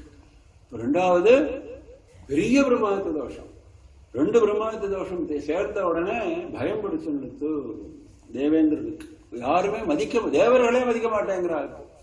ரெண்டு பிரம்மாதித்த தோஷம் பண்ணிட்டான் இவன் அப்படின்னு சொல்லிட்டு ரொம்ப பெரிய அபகீர்த்தி வந்துடுத்து. அதனால அவனுக்கு ஒரு வெறுப்பு ஏற்பட்டு போச்சு. இவ்வளவு பண்ணியும் கிடைக்கல, மனசுல சாந்தி ஏற்படல. அதனால என்ன பண்ணான் தேவேந்திரன், தேவலோகத்துல மானசரோவர்னு சொல்லிட்டு ஒரு பெரிய ஏரி இருந்துட்டு இருக்கு. அந்த மானசரோவர்ல ஒரு தாமரை தண்டுல போய் ஒளிஞ்சுண்டான் தேவேந்திரன். இது ரொம்ப பிரசித்தமான ஒரு கதையினுடைய பாகம். இப்போ தேவேந்திரன் போய் ஒளிஞ்சுட்டான். தேவேந்திரன் இல்லாமல் தேவர்கள்லாம் பயப்படுறாள். அப்ப பிரகஸ்பதி பகவான் சொன்னார், தேவேந்திரன் இல்லாமல் தேவர்கள் ராஜ்யம் பண்ண முடியாது. தேவேந்திரன் ஒரு போஸ்ட் வேகண்டா இருக்கக்கூடாது. அந்த போஸ்ட் அது 3 லோகங்களுக்கும் க்ஷேமம் இல்லை அப்படின்னு பிரகஸ்பதி பகவான் யாராவது தேவேந்திரன் பண்ணிதான் ஆகணும்னு சொல்லிட்டாரு. அப்போ சப்தரிஷிகளை எல்லாம் கூப்பிட்டாள், எல்லாரையும் கூப்பிட்டாள். பிரம்மாவோட போய் யோஜனை கேட்டாள். நகுஷன் ஒரு ராஜா இருந்தான் பூலோகத்துல. அவன் தான் இந்த தேவேந்திர பதவிக்கு எலிஜிபிள் அப்படின்னு எல்லாரும் சேர்ந்து ஏகோபிச்சு தீர்மானம் பண்ணி நகுஷனை உட்காந்து வச்சுட்டாள் இந்திராசனம். அதுவரைலாம் எல்லாம் நன்னாதான் நடந்தது. நகுஷன் இந்திரனை போல காரியங்கள் எல்லாம் பண்ண ஆரம்பிச்சான். அப்போ திடீர்னு ஒரு நாளைக்கு கொஞ்ச நாள் கழிச்சு அவனுக்கு தோணித்து, தேவேந்திரன் தானே காணாம போயிட்டான், இந்திராணி இங்க இருக்காளோ இல்லையோ, அவள் என்னை சேர்ந்தவன் அப்படின்னு சொல்லிட்டு ஆசைப்பட்டுட்டான். அதுதான் ஆபத்து. இந்திராணியின் மேல ஆசைப்பட்டான்.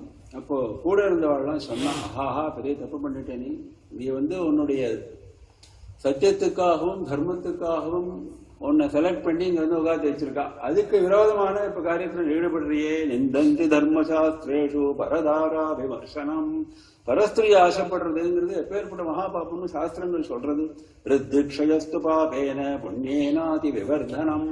புண்ணியம் பண்ண பண்ண நம்மளுடைய தர்மமானது ஜாஸ்தியாகிறது, பாபம் பண்ண பண்ண நம்மளுடைய தர்மமானது குறையிறது. இது பேசிக். தஸ்மாத் பாபம் பரித்யஜ்ய தன்மதின் குருபா. நல்ல உபதேசம் பண்றா, பாபத்தை விட்டுடு. கேட்கல அவனுக்கு அந்த இந்திராணி பேரோட மோகம் கேட்கல. அதெல்லாம் சொல்ல முடியாதுன்னு தேவர்கள்ட்டெல்லாம் உத்தரவு போட்டான், இந்திராணி அழைச்சிட்டு வா அப்படின்னு சொல்லி. இந்திராணி 2 மணி நாள் இந்த மாதிரி ஒரு ஆபத்து வந்துடுதுன்னு ஒண்ணு பிரகஸ்பதி பகவானுடைய வீட்டுல போய் அவருடைய சரணாகதி பண்ணினான். பிரகஸ்பதி பகவான் சரணாகதிக்கு கொடுத்துட்டார். பிரகஸ்பதி பகவான் சரணாகதி பண்ணிட்டா அவள் அழைச்சிட்டு வர முடியாதுன்னு தேவர்கள்லாம் ரிப்போர்ட் பண்ணான். ரொம்ப நல்லா தான் இருக்கு. பிரகஸ்பதி என்ன பெரிய பிரகஸ்பதியோ, நான் பிரகஸ்பதியை வதம் பண்ணி அந்த இந்திராணி அழைச்சிட்டு வந்துடுறேன், என்ன கிளம்பிட்டான். பார்த்தாள் இந்திராணி, எதுன்னு ஆபத்தா போயிடுச்சு அப்படின்னு சொல்லிட்டு பிரகஸ்பதி பகவானுக்கும் பயம் முடிச்சுன்னு இருக்கு. அப்போ பிரகஸ்பதி பகவான் ஒரு யோஜனை சொன்னேன். அவன் கலாட்டா பண்றதுக்கு முன்னால நீயே அவங்ககிட்ட போய் நல்ல வார்த்தையா சொல்லிட்டு வந்துடும். என்ன சொல்ற அப்படின்னு. பிரகஸ்பதி பகவான் தேவ குரு இல்லையா, எல்லா புத்தி சாதுரியமும் அவர்கிட்ட இருக்கு இல்லையா. அதனால அவர் சொன்னார், இது மாதிரி நீ போய் சொல்லிடும், இது மாதிரி தேவேந்திரன் ஒளிஞ்சுட்டு இருக்கான்னு தவிர எங்க ஒளிஞ்சுட்டு இருக்கான்னு தெரியல, மறைஞ்சு போயிட்டான், எங்க இருக்கான்னு தெரியல. அவன் எங்க இருக்கான்னு தெரியற வரையிலும் நான் உன்னுடைய வசமாக ஆக முடியாது. அவன் எங்க இருக்கான், என்ன பண்ணிட்டு இருக்கான், இது தெரியணும். அதனால தேவர்கள்லாம் நான் அனுப்பிச்சு தேடிட்டு வரேன், கொஞ்சம் காலம் எனக்கு டைம் கொடுக்கணும். டைம் வாங்கினான், பையிங் டைம். இதான் பண்ணிடுறது. அதான் அவர் சொல்லிக் கொடுத்தது பிரகஸ்பதி. அதே மாதிரி ஆச்சு. சரி, நான் கொஞ்ச நாள் டைம் தரேன் நான். அப்போ பிரகஸ்பதி பகவான் சொன்னார், இப்ப தேவியை உபாசனை பண்ணி இதுதான் சரியான காலம் அப்படின்னு தேவர்களுக்கும் சொன்னார், இந்திராணியிட்டையும் சொன்னார். இந்த மனுஷனுடைய புத்தி கட்டுப்பாடுக்கு இது காப்பாற்ற கூட தேவி ஒன்றுதான் காப்பாற்ற முடியும் அப்படின்னு. இந்திராணி தபஸ்வினியுடைய வேஷத்தோட கடுமையான உபாசனை பண்றாள் தேவியை. தேவி பிரத்யட்சமாயிடுறாள். இந்திரன் எங்க ஒளிஞ்சிருக்காங்கிறது நான் அவனுக்கு காட்டி கொடுக்குறேன் நீ அப்படின்னு சொல்லிட்டு தன்னுடைய அம்சமாக ஒரு தூதி, ஒரு தேவியை அனுப்புறாள். அந்த தேவியானவள் கூட அழைச்சிட்டு போறாள். இந்திராணி அழைச்சிட்டு போய் இந்த தாமரத்தண்டை காமிக்கிறாள். எந்த தாமரத்தண்டில் அவன் ஒளிஞ்சிருக்கான் யாருக்கும் தெரியாது. அது வரலாம். இந்திரனை பார்த்துட்டாள் இந்திராணி. ரொம்ப துக்கம் தாங்கல. ரொம்ப நாள் கழிச்சு பர்த்தாவை பார்க்கிறாள் இல்லையா, ஏகப்பட்ட கஷ்டம். அழுதுட்டான். அப்ப சொன்னாள் தேவேந்திரன், இது மாதிரி நீ கவலைப்படாத, தேவியினுடைய கிருப்பையை உனக்கு கிடைச்சதுனால தானே என்னை கண்டுபிடிச்சு விட்ட. அதனால ஏதன் மத்தியில பிரகஸ்பதி பகவானும் விஷ்ணுவும் சேர்ந்து என்ன சொல்லியிருந்தா, தேவர்கள் எல்லாம் சொல்லி இந்த மகா பாப்பம்னா பண்ணிட்டான் தேவேந்திரன், பாப்பத்திலிருந்து விடுதப்படுறதுக்கு அஸ்வமேத யாகம் தான் சரியான பலன், அதனால அஸ்வமேத யாகம் பண்ணுங்கன்னு சொல்லியிருந்தாரு. ஏதன் மத்தியில அஸ்வமேத யாகத்தை முடிச்சுட்டாளேவாள்.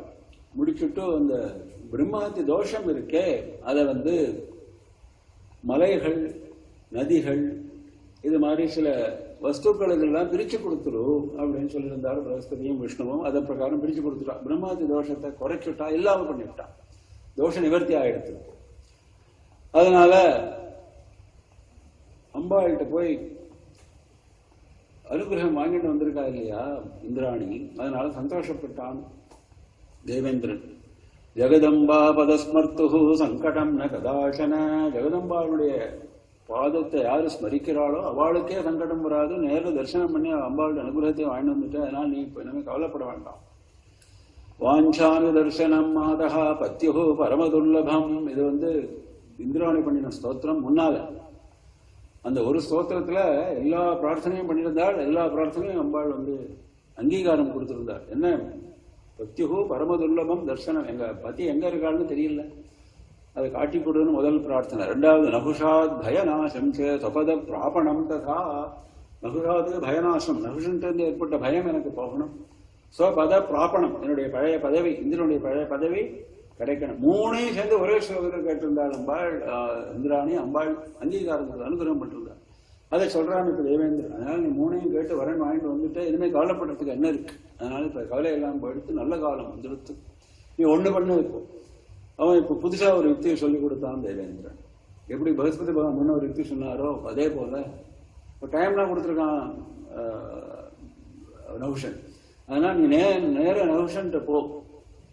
இப்போ சொல்லு, இது மாதிரி நீ கொடுத்த டைம் எல்லாம் ஆயிடுத்து, நான் உன்னுடைய வசத்துக்கு வரேன்னு ஒத்துக்கிறேன். ஆனா ஒரு கண்டிஷன், நான் இருக்கிற இடத்துக்கு நீ வரும்பொழுது சப்த ரிஷிகள் அவருடைய பல்லக்க சுமந்துன்னு வரணும். ஏன்னாக்க தேவேந்திரனுக்கு சாட்சாத் பரமேஸ்வரனுக்கு வாகனம் ரிஷபம், சாட்சாத் மகாவிஷ்ணுவுக்கு வாகனம் கருடன்.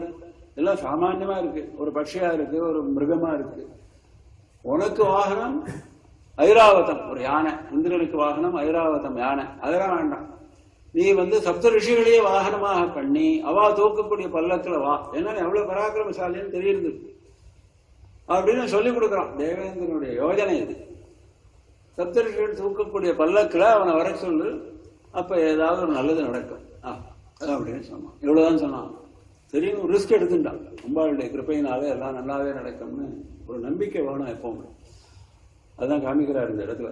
அம்பாளையும் அனுகிரகம் பண்ணிக்கிறாள். அதன் பிரகாரம் தானே தேவேந்திரனுடைய புத்தியில இந்த யோஜனையானது தோணித்து. அதனால பூர்ண நம்பிக்கையோட இந்த விஷயத்துல ஈடுபட்டு, ரொம்ப ரிஸ்கி தான் ஈடுபட்டாள் இந்திராணி. நகுஷன்ட்ட போய் நேராக சொன்னா, இது மாதிரி என்னுடைய அரண்மனைக்கு நீ வரும்பொழுது சப்த ரிஷிகள் தூக்கக்கூடிய பல்லக்கில் உட்காந்து வரணும். சப்த ரிஷிகளை கூப்பிட்டான் தேவேந்திரன். தேவேந்திரன் சொன்னானே, தேவேந்திரன் நகுஷன். நகுஷன் தேவேந்திர பதவியிலனா இருக்கான். அதனால இந்திர பதவியில் இருக்கிறவன் சொன்னானே அப்படிங்கிற காரணத்தினால சப்த ரிஷிகள் போனா போறதுன்னு ஒத்துண்டாள். பல்லக்கில் ஏற உட்காந்துட்டான். இவனுக்கு இந்திராணியுடைய அரண்மனைக்கு சீக்கிரம் போகணும் அப்படிங்கிற ஒரு பதட்டம். இவாளும் மெதுவா போறா. ஏன் மெதுவா போறா அப்படின்னாக்க சப்த ரிஷிகள் ஒருத்தர் அகஸ்தியர், பாக்கி 6 ரிஷிகளும் உயரமா இருக்கா, இவர் குள்ளமா இருக்கார். ஒரு பல்லக்க 7 பேர் தூக்கிட்டு போகும் பொழுது இவர் குள்ளமா இருக்கிற காரணத்தினால இந்த பல்லக்கானது மெதுவா போறது, இவர் தடுமாறுறாரு, அசையறது பல்லக்கு. அதனால கோபம் வந்தது. காலால தட்டிவிட்டான் அகஸ்தியர். அங்கதான் ஆபத்து.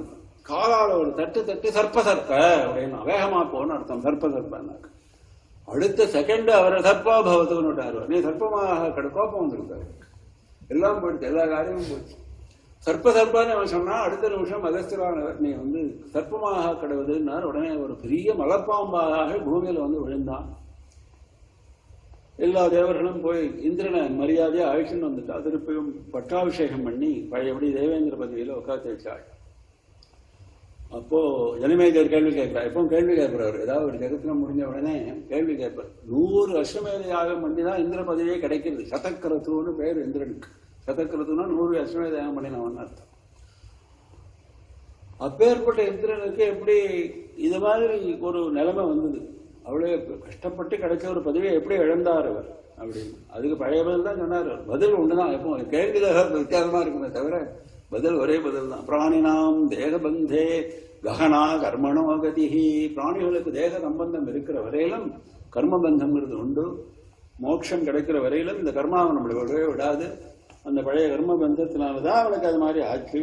அதனால தர்மத்துல நாம் உறுதியா இருக்கணும்னு சொல்லிட்டு தர்ம பாடத்தை ஒரு தடவை விஸ்தாரமாக படிக்கிறார் வியாச பகவான். இந்த கட்டத்துல ஜனமேஜயர எழுத்தாப்புல வச்சுட்டு நமக்குதான் சொல்லித்தரார் அவர். ஆகார சுத்தினா என்ன, எவ்வளவு விஷயங்களை சொல்றார், முக்கியமான விஷயங்கள்லாம். ஆகார சுத்தியான் நிருபதே சித்து சித்திஸ்து ஜாயதே சுத்தே சித்தே பிரகாசஸ்ய தர்மஸ்ய நிருபசத்தம சொல்றார் அவர். ஆகார சுத்தியினாலதான் மனசுல சுத்தி ஏற்படுறது. மனசுல சுத்தி இருந்தால் கெட்ட காரியத்துல மனசு ஈடுபடாது. அப்படி எல்லாம் சொல்லிட்டு போறாரு. தர்மத்தை எல்லாம் சொல்றாரு அவர்.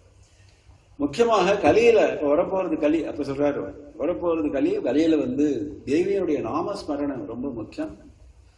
கலியுகத்துல 2 விஷயங்கள் தான் பிரதானமாக எடுத்திருக்கு வியாச பகவான் சொல்றார். ஒண்ணு தேவியனுடைய நாமஸ்மரணை, 2வது புராண சிரவணம். ஏன் புராண சிரவணம் முக்கியம் அப்படின்னாக்க தேவியனுடைய லீலைகளை சிரவணம் பண்ணி மனசுல ஏற ஏற ஏற நாமஸ்மரணங்கிறது 24 மணி நேரமும் நம்ம பண்ணிட்டே இருக்க வேண்டியது.